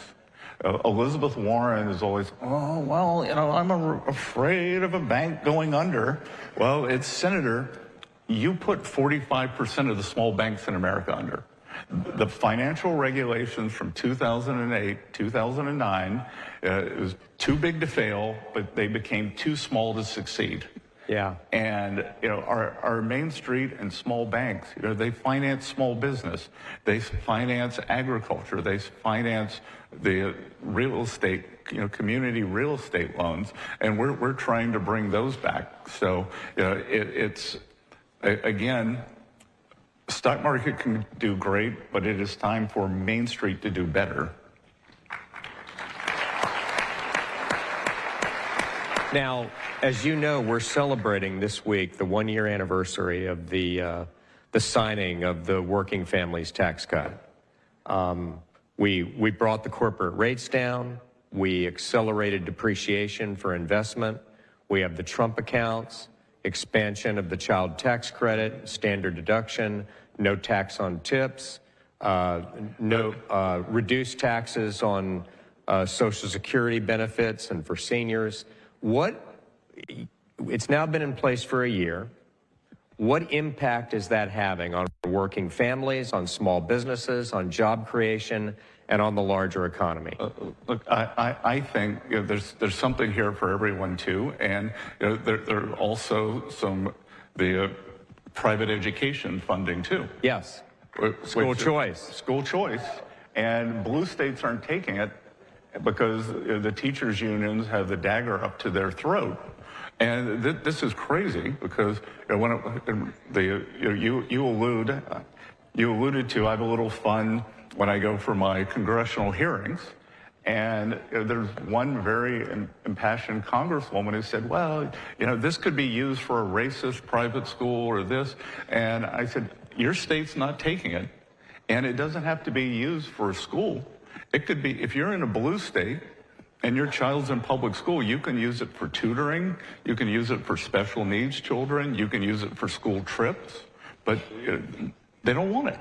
I mean, it's unbelievable, but I think... Has any blue state, other than Kathy Hochul in New York, agreed to take these funds? New York and Colorado have said they're going to do it, but they haven't done it. They haven't done it. They haven't done it.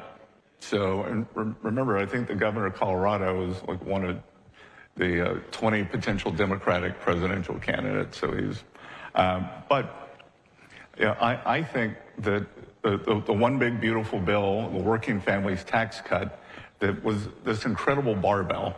Because it's, as you said, on one side, it had the very efficient things for business, automatic, 100% expensing, permanent. So it's permanent. We're never going to have to. What I love about the working families tax cut, everything's permanent. Explain that, because a lot of people don't understand that there was a 10-year sunset on the first Trump tax cut. On a lot of provisions, and that a lot of things, like the full expensing, whether you're a big business or a small business, that you were able to, for the first few years, you could expense, if you bought a MacBook for your business, if you bought filing cabinets, you could, if you were a big company and they built a new assembly line, it was 100% immediate deductibility. And when I go out, I was in the Winnebago plant in Minnesota, and they said, because we could do the immediate expensing, we decided to build a battery factory in Florida.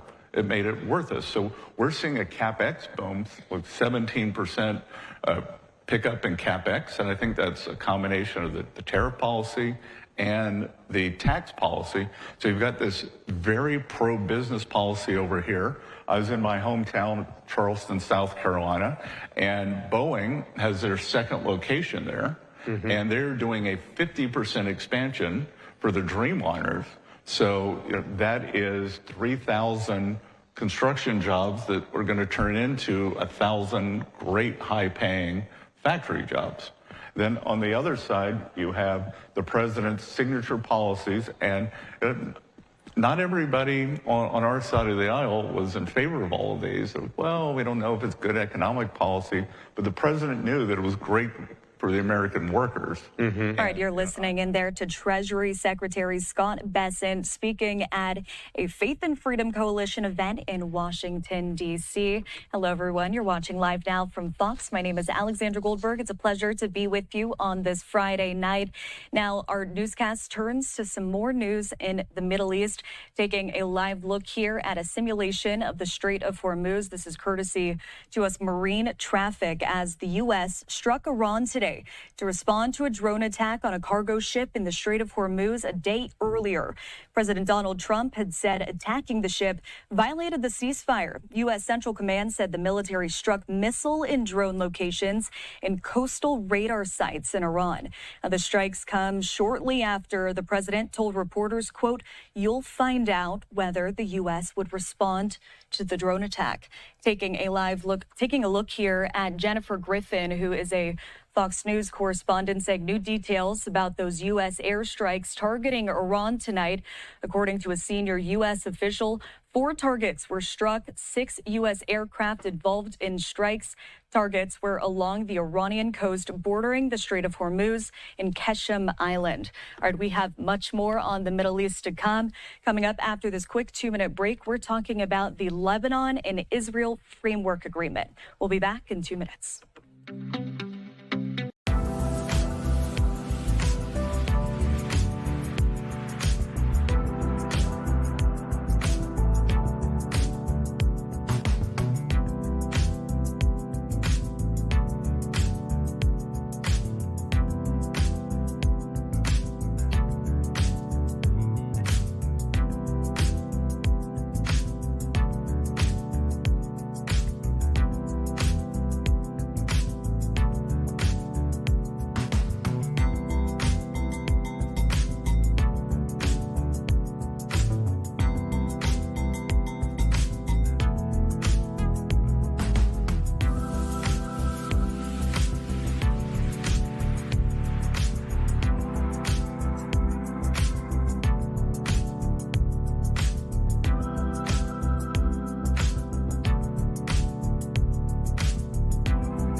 Good evening to you. You're watching Live Now from Fox. My name is Alexandra Goldberg. Let's take a live look here in Beirut, Lebanon, as framework for an agreement between Israel and Lebanon may soon end fighting in the region, but there could still be some complications. Fox News senior national correspondent Kevin Cork has more on the new deal signed in Washington. Israeli and Lebanese ambassadors to the U.S. signed a framework peace deal in Washington after hours of meetings mediated by Secretary of State Marco Rubio on Friday. There's a lot of work ahead. We don't in any way underestimate the difficulty of the task ahead, but we understand the importance of it. The signing is the first step in ending months of fighting between Israel and the Lebanon-based militant group Hezbollah, which ramped up after Israel and the U.S. attacked the group's ally, Iran, in February. Lebanon's health ministry reports more than 4,000 deaths since the conflict began, as Israel has pushed deeper into the country than it has ever before. The trilateral framework we signed today is a first step on the road to restoring Lebanese sovereignty and territorial integrity. Not many details on the framework have been reported, but Israeli Prime Minister Benjamin Netanyahu says the agreement will allow his country to keep its security zone in Lebanon for now. This is a major achievement, and we will maintain it as long as Hezbollah has not been disarmed and as long as it continues to pose a threat to the state of Israel. Israeli officials say the framework also sets up the potential for permanent peace in the region. We've put the train back on the tracks, and it's running in the right direction. Final destination, peace between our two countries. Hezbollah leaders were notably left out of the signing, as they say they reject Lebanon's direct talks with Israel. In Washington, I'm Kevin Cork, Fox News. Kevin Cork with that news update, taking a live look here at a social media post. Secretary Marco Rubio saying the U.S. is proud to be a part of today's historic trilateral framework agreement between Israel and Lebanon.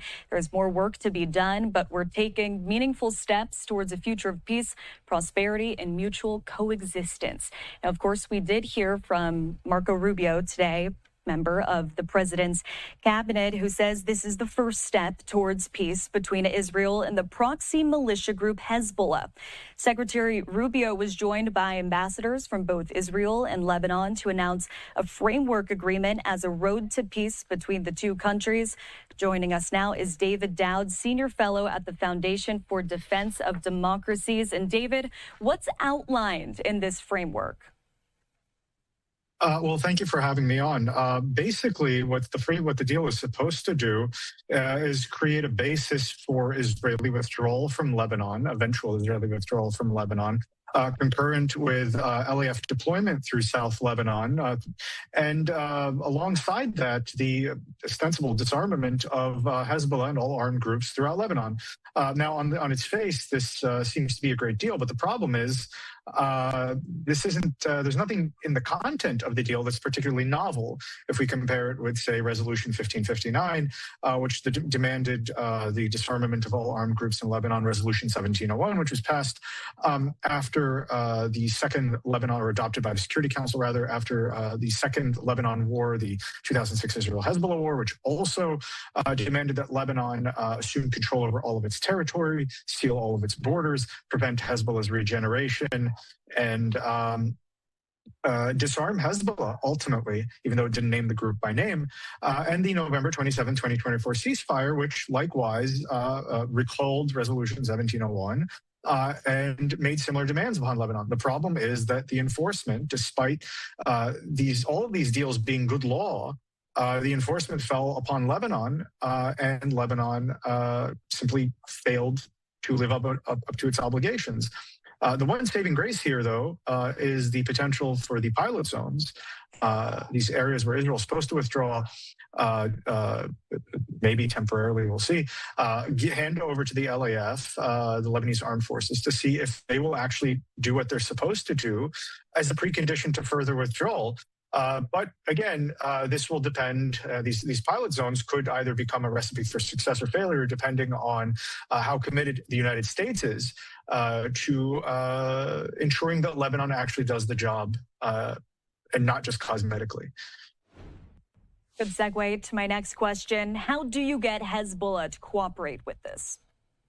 You don't. You absolutely don't. Hezbollah has made very clear, not just today, not just in the 16 months, more now, since the November 27, 2024 ceasefire. It's almost been 2 years. They are not going to disarm. Overall, at a certain point, they talked about disarming or at least demobilizing south of the Litani River.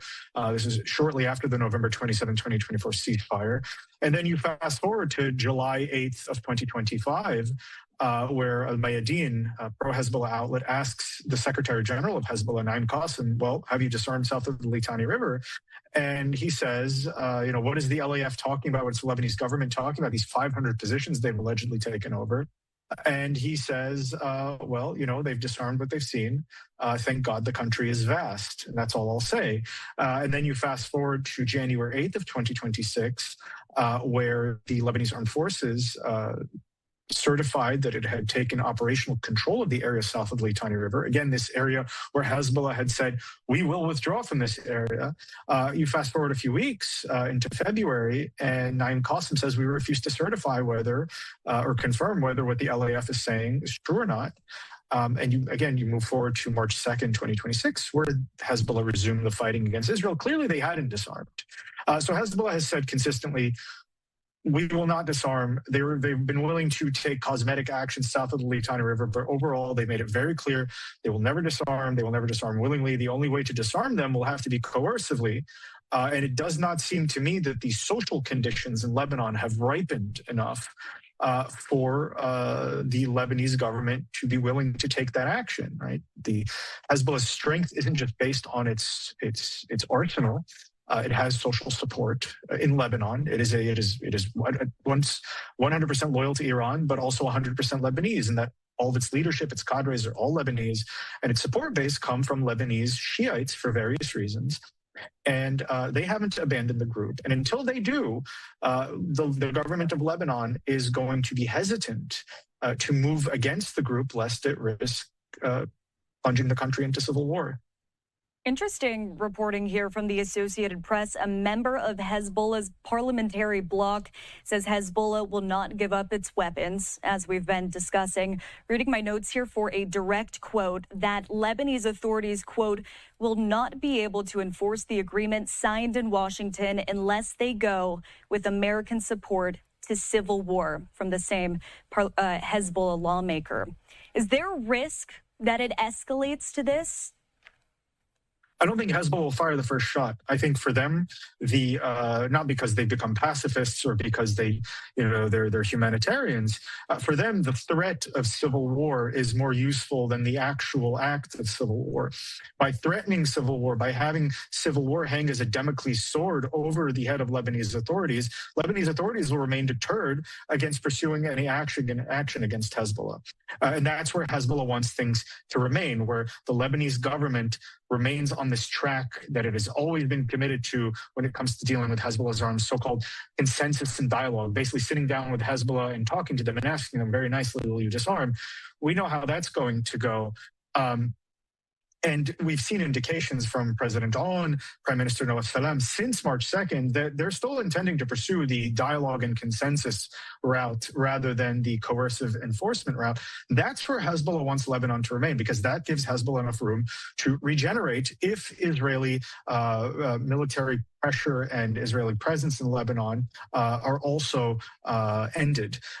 So launching the civil war will actually be counterproductive for Hezbollah, because at that point, the Lebanese have nothing to lose. Hezbollah wants the Lebanese to remain with this idea that they have something to lose. Once they have nothing to lose, then Hezbollah is then facing the Lebanese armed forces, or at least the parts of it that won't defect away or break away like we saw during the last civil war and join Hezbollah or other militias.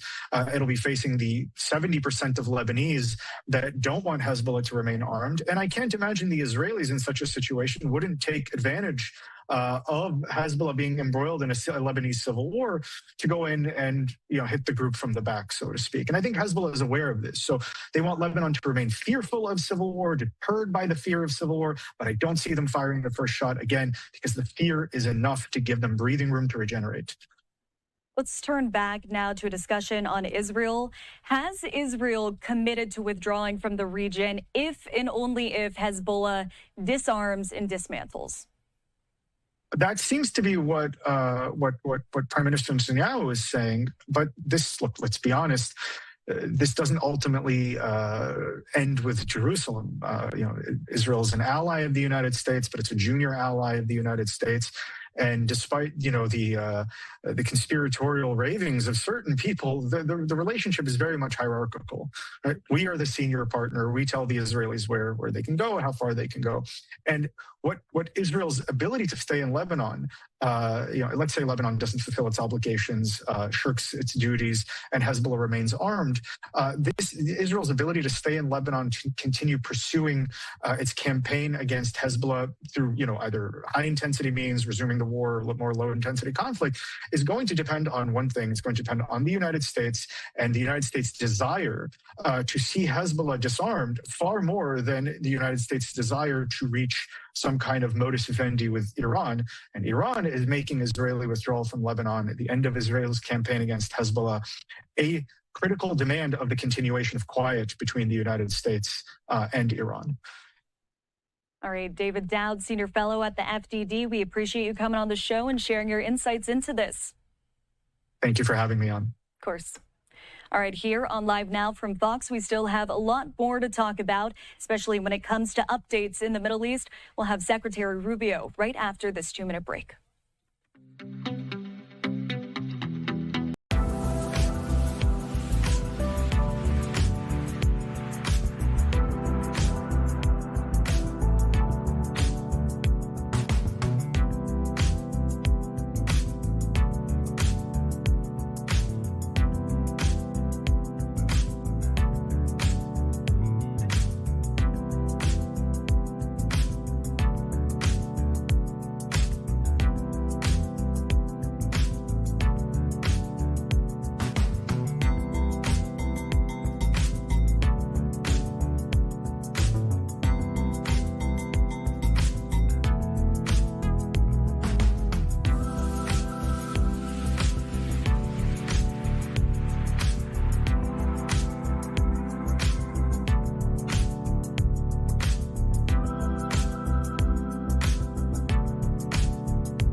Good evening to you, and thank you for joining us here on Live Now from Fox. My name is Alexandra Goldberg. Let's continue on with our discussion of the framework for an agreement between Lebanon and Israel. Let's put this up here on your screen from the Department of State. Secretary Rubio says, quote, "We're happy to announce a framework agreement between the sovereign government of Lebanon and the government of Israel with the mediation and support of the United States of America." Secretary Rubio hosted the Israeli and Lebanese ambassadors to the U.S. for an announcement and signing of what was called the trilateral framework of a peace deal between the two countries. Let's play out those brief remarks here on Live Now. with a mediation and support of the United States of America that begins to put in place a framework for lasting peace and security. And that's what these two nations deserve. The people of Lebanon have suffered tremendously now for decades as a result of outside interference in their affairs, of countries trying to use the country as a launch pad for attacks. And this is not what the people of Lebanon want, and that's not what they deserve. What they deserve to have is what they once had, and of which there is recent history of, and that is a prosperous and peaceful country, a diverse country where people of different backgrounds were able to live and coexist side by side, and in many ways was the envy of the region and of the world. And it will take a lot of work and some time to get back to that point, but we believe today is the first step in that journey. And the first step is sometimes the hardest step, but it's the one we're taking together today.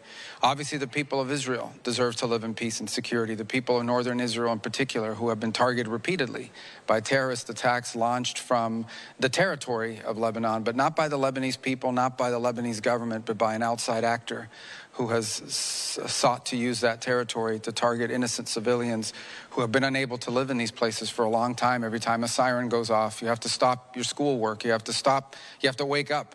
You have to stop going to work, and you have to run into a bunker or a basement and protect yourself.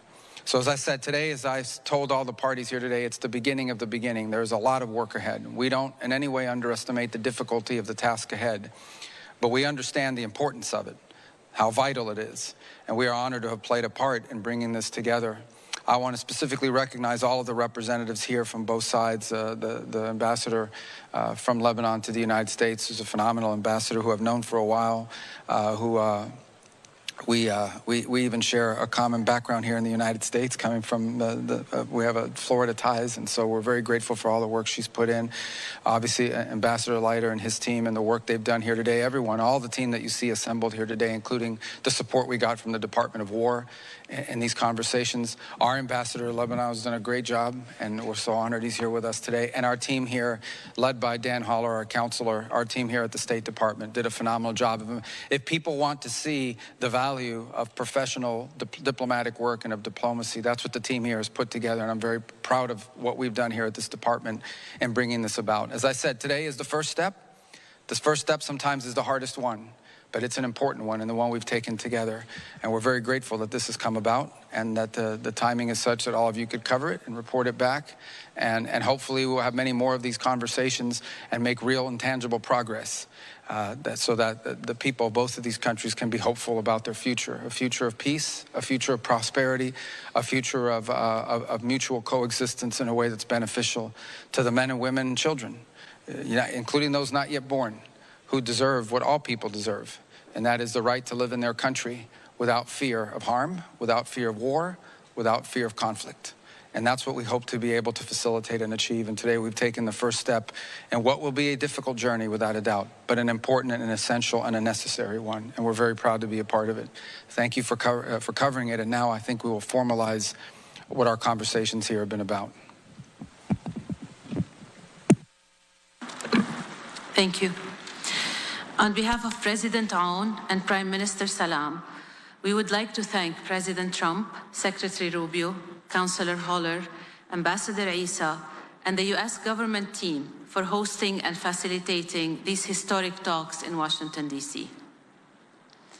The trilateral framework we signed today is a first step on the road to restoring Lebanese sovereignty and territorial integrity, securing a permanent and final cessation of hostilities, enabling our people to go back to their land, and allowing all Lebanese to live in peace, security, and prosperity.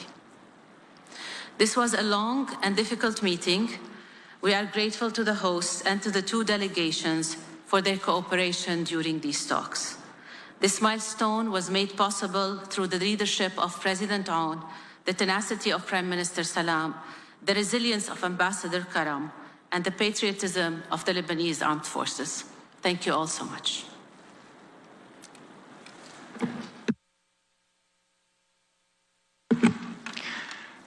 Your Excellencies, Ambassadors, Mr. Secretary, I want to first express my appreciation to Secretary Rubio and his incredible team.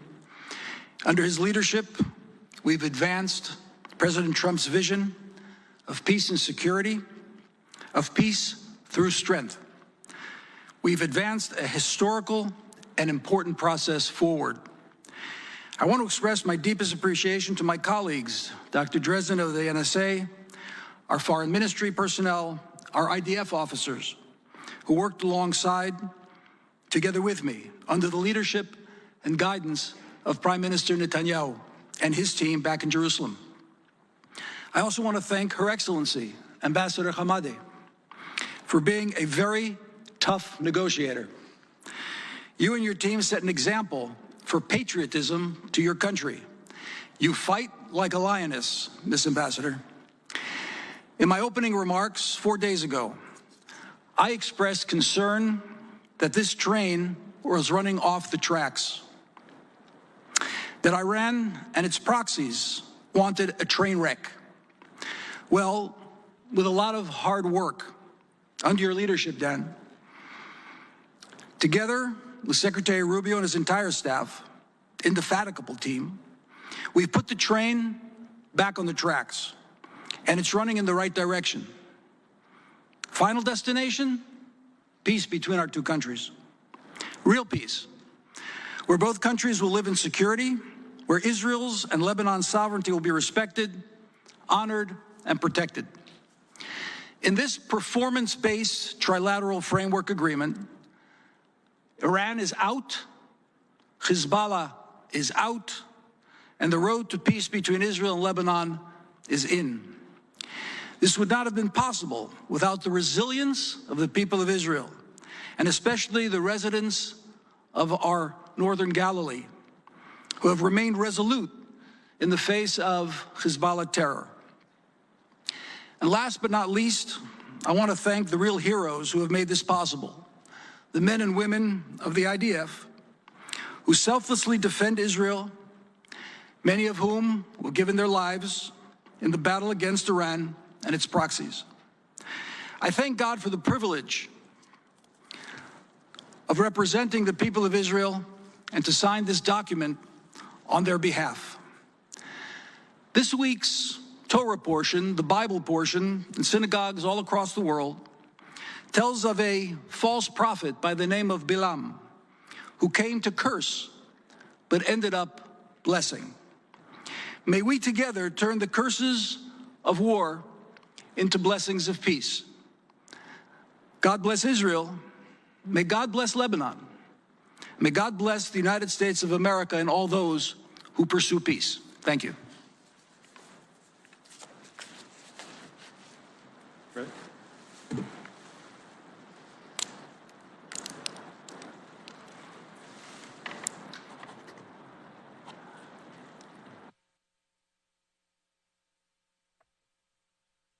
Here you can see both the Israeli and Lebanese ambassadors putting pen to paper, signing this framework for an agreement.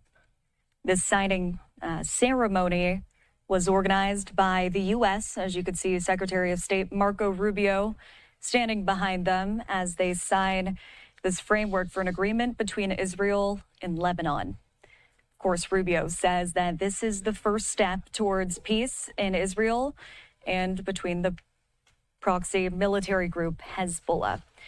Now, a round of applause as this concludes. We're watching live now from Fox. We still have a lot more to discuss over the next 2 hours. My name is Alexandra Goldberg. We'll be back after this quick 2-minute break.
Good evening to you. You're watching Live Now from Fox. It is Friday, June 26th. My name is Alexandra Goldberg, and now to the latest in the Tyler Robinson case.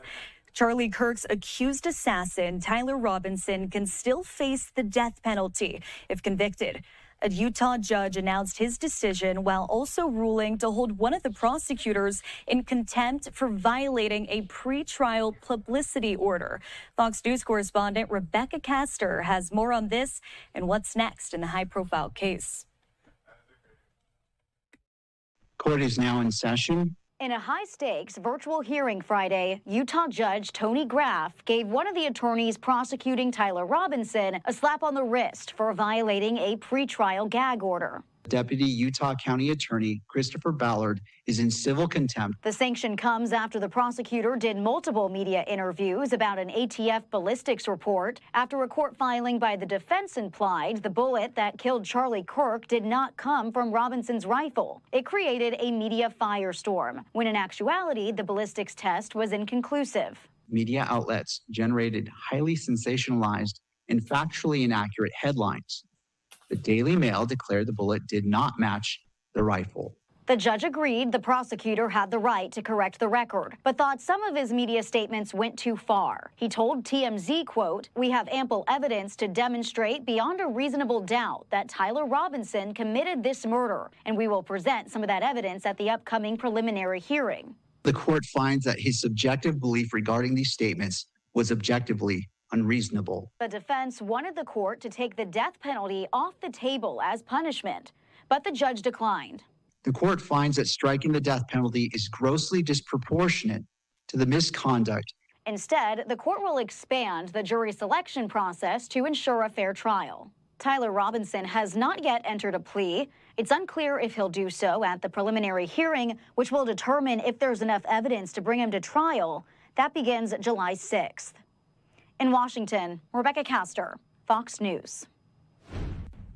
Well, for more on this, let's bring in criminal defense attorney John Day. John, take us into the minds of the prosecution team. What does this mean for their case? Well, thanks for having me, Alexandra. Prosecutors have a different obligation than defense lawyers. Prosecutors can't make statements in public that perhaps a defense lawyer might be given some leeway for. Because prosecutors are seen as ministers of justice, they're supposed to be really reserved in what they say publicly so they don't taint the jury pool. That's what the judge said. That's why he held the prosecutor in contempt. Now, the victory for them was that the judge did not punish them by taking the death penalty off the table. So that was a win in that sense. But the defense team really wanted some type of punishment. They really wanted something to happen to the prosecutor. The judge slapped him on the wrist, said, don't make those kind of statements. You don't want to taint the jury pool. And now they get to move forward, go into the preliminary hearing. And explain to us, what does it mean to be held in contempt? And what is the punishment that prosecution is facing? Right. So being held in civil contempt, which is what happened here, is a judge says, look, I laid down some rules. You violated them. You're an officer of the court because you appear as a lawyer in front of me.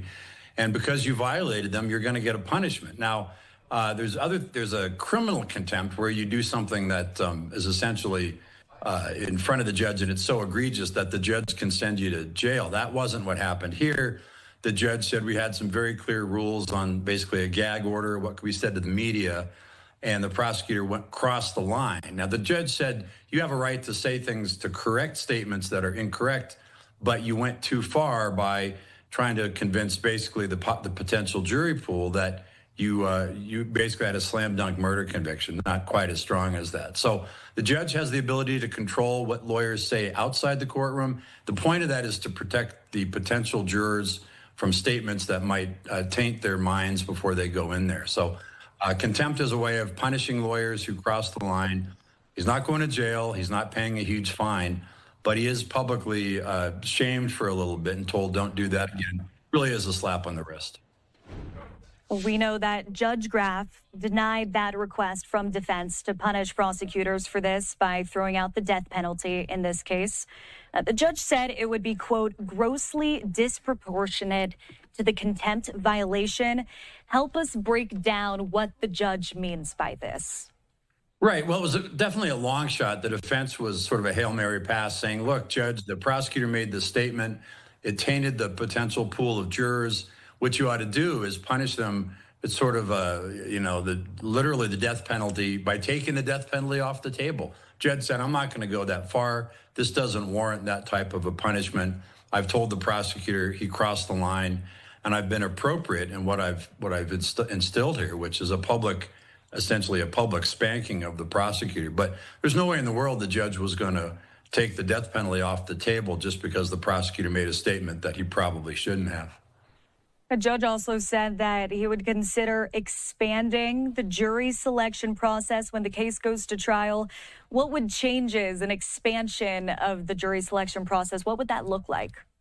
Well, literally, it could mean bringing in many more people, because the fear that the court has and that the lawyers would have would be that the jury, at least the prosecutors would have, would be that somebody in the jury pool would have heard that statement and said, wow, the prosecutor said this publicly, so he must be guilty. Robinson must be guilty. And so going into the process, the juror would have their mind made up.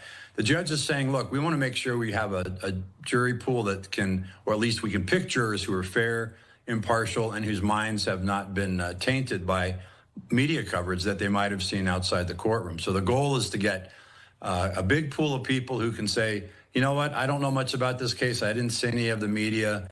I'll be fair. I can listen to the judge and follow the law. Taking sort of a wider lens on this, is the pretrial media policy that Judge Graff set, is that pretty standard in these high-profile cases? Yeah, Alexandra, it's standard in the sense that in a case that's this high profile, especially in a smaller community like Utah, it's not a huge population state. The point is that the judge wants to make sure that the defendant gets a fair trial, the defendant gets jurors who are not tainted, who have not had preconceived ideas about his guilt. And so the judge is being very, very careful about making sure that statements made about the case are not in any way sort of prejudicial to a fair trial. So the judge has a lot of leeway in putting controls and brakes on lawyers from saying things. But as I said, generally prosecutors have a higher duty, a higher obligation, especially in a case like this, not to say something that might be played in the media and might taint the jury pool. Defense lawyers have a little more leeway, but in this case, the judge has clamped down on both sides. And so right now, both sides have a taste of what would happen if they violate again. All right, criminal defense attorney John Day, we appreciate you coming on Live Now and sharing your insight. Thank you. Of course. All right, now we are actually going to head out to that Utah courtroom. Judge Tony Graff issues that ruling. Take a listen.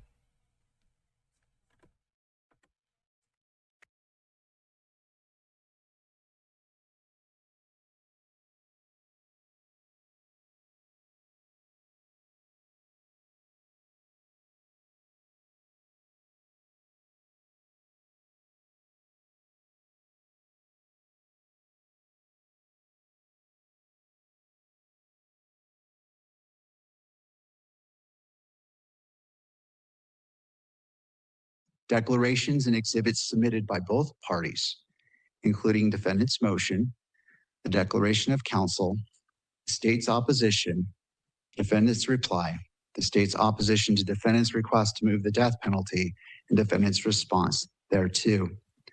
Furthermore, the court has considered the testimony and evidence presented during the evidentiary show cause hearing held on June 12, 2026, where Deputy County Attorney Ballard and Utah County Attorney Jeffrey S. Gray testified under oath.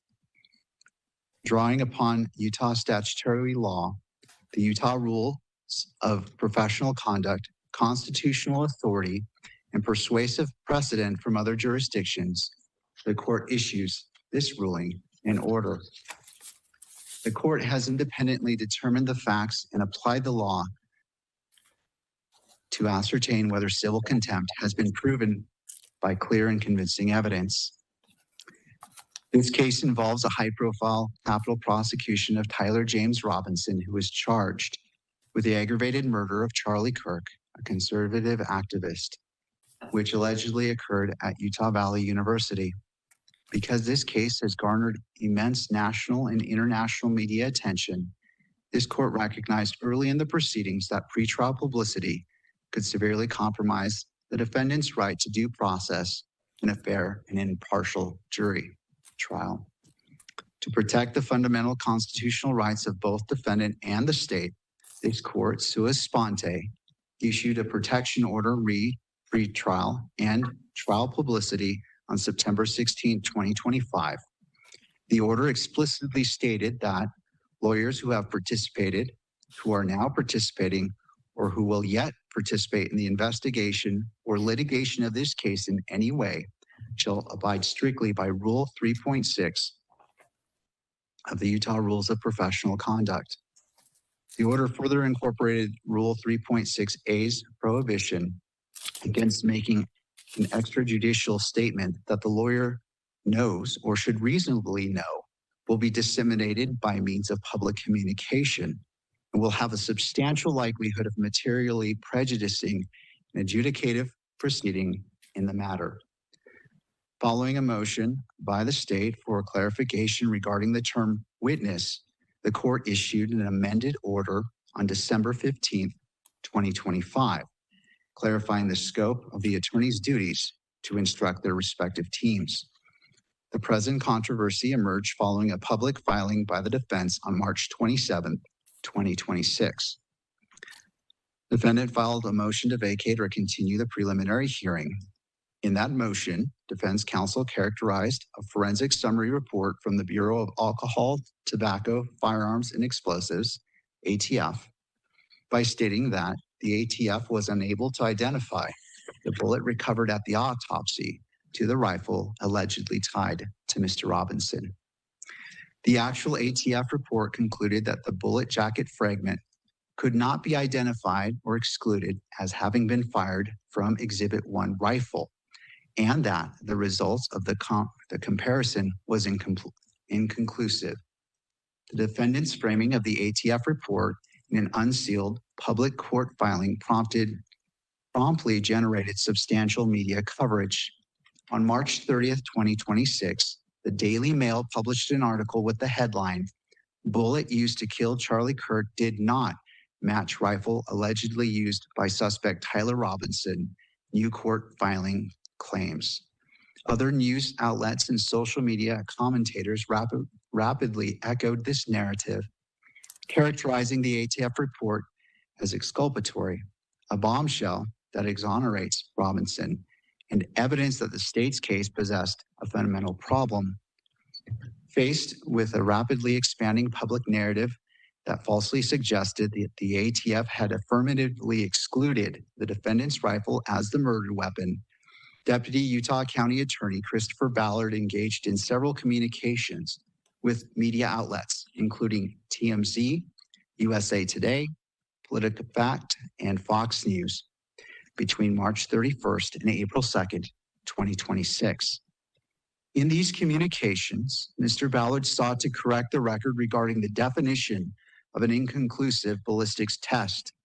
However, during these interviews, Mr. Ballard also provided statements regarding the overall strength of the state's evidence, asserting that the prosecution had ample evidence to demonstrate beyond a reasonable doubt that Tyler Robinson committed this murder, and that the state believed it would be able to overcome his presumption of innocence. On April 15, 2026, defendant filed the instant motion for an order to show cause for contempt of court, seeking to hold Utah County Attorney Jeffrey S. Gray and Deputy County Attorney Christopher Ballard in civil contempt. Defendant concurrently sought an order compelling discovery related to internal communications of the Utah County Attorney's Office, referred to as UCAO. The state filed its opposition on April 30th, 2026, arguing that Mr. Ballard's statements were protected under the safe harbor provision of URPC 3.6C, which permits a lawyer to make statements necessary to mitigate substantial undue prejudice generated by recent publicity not initiated by the lawyer. The state argued that the defendant's misleading public filing necessitated the response. Defendant filed a reply on May 7th, 2026. On June 1st, 2026, this court issued a ruling and order granting the motion for an order to show cause, determining that the defendant had made a sufficient preliminary showing under Utah Code 78B-6-301 sub 5 to warrant an evidentiary hearing. The court concurrently denied the defendant's request to compel discovery of the UCAO's internal communications. The court held an evidentiary show cause hearing on June 12, 2026. During the hearing, the court took testimony from Mr. Ballard and Mr. Gray, both who were subjected to direct and cross-examination. Following the hearing, the state filed an unsolicited objection to defendant's request to remove the death penalty as a sanction, to which the defendant filed a response on June 18, 2026. Having considered the pleadings, the exhibits, and the sworn testimony. You're listening in to Judge Tony Graff in that Utah courtroom reading out his ruling on this update here in the Tyler Robinson case. Here on Live Now, we are going to take our last commercial break this hour. My name's Alexandra Goldberg. We'll be back in 2 minutes with more news.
Welcome back into Live Now from Fox. My name is Alexandra Goldberg. It's good to be with you on this Friday. Approaching 10 p.m. on the East Coast. Let's take a live look here at Capitol Hill as billionaire investor Leon Black appeared before the House Oversight Committee today as the 16th person who faced questioning from lawmakers about ties to the convicted sex offender Jeffrey Epstein. Now, Black said Jeffrey Epstein deceived him during a years-long relationship in which he paid Epstein $158 million. But Black insisted he committed no criminal wrongdoing. Now, today on Capitol Hill, we did hear from Representative James Comer, who's the House Oversight Committee chair, a Republican of Kentucky. He spoke to reporters ahead of that testimony amid this panel's ongoing investigation into the convicted sex offender Jeffrey Epstein.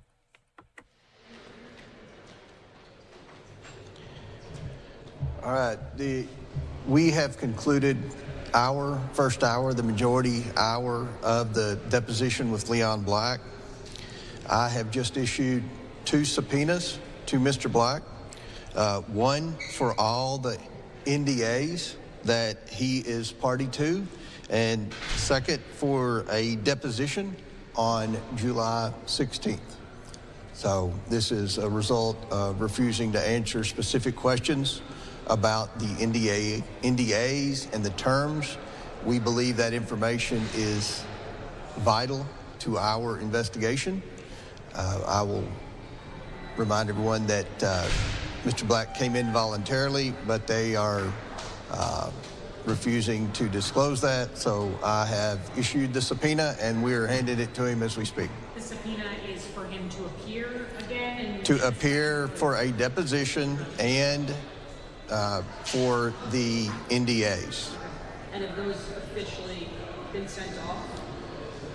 The subpoena's in hand at this second. It was delivered as I was walking out the door. And I mean, what prompted this? I know you said that he's not answering questions. Is he combative in not answering those questions? Is he saying he has no information to share, or he's saying he doesn't want to give up?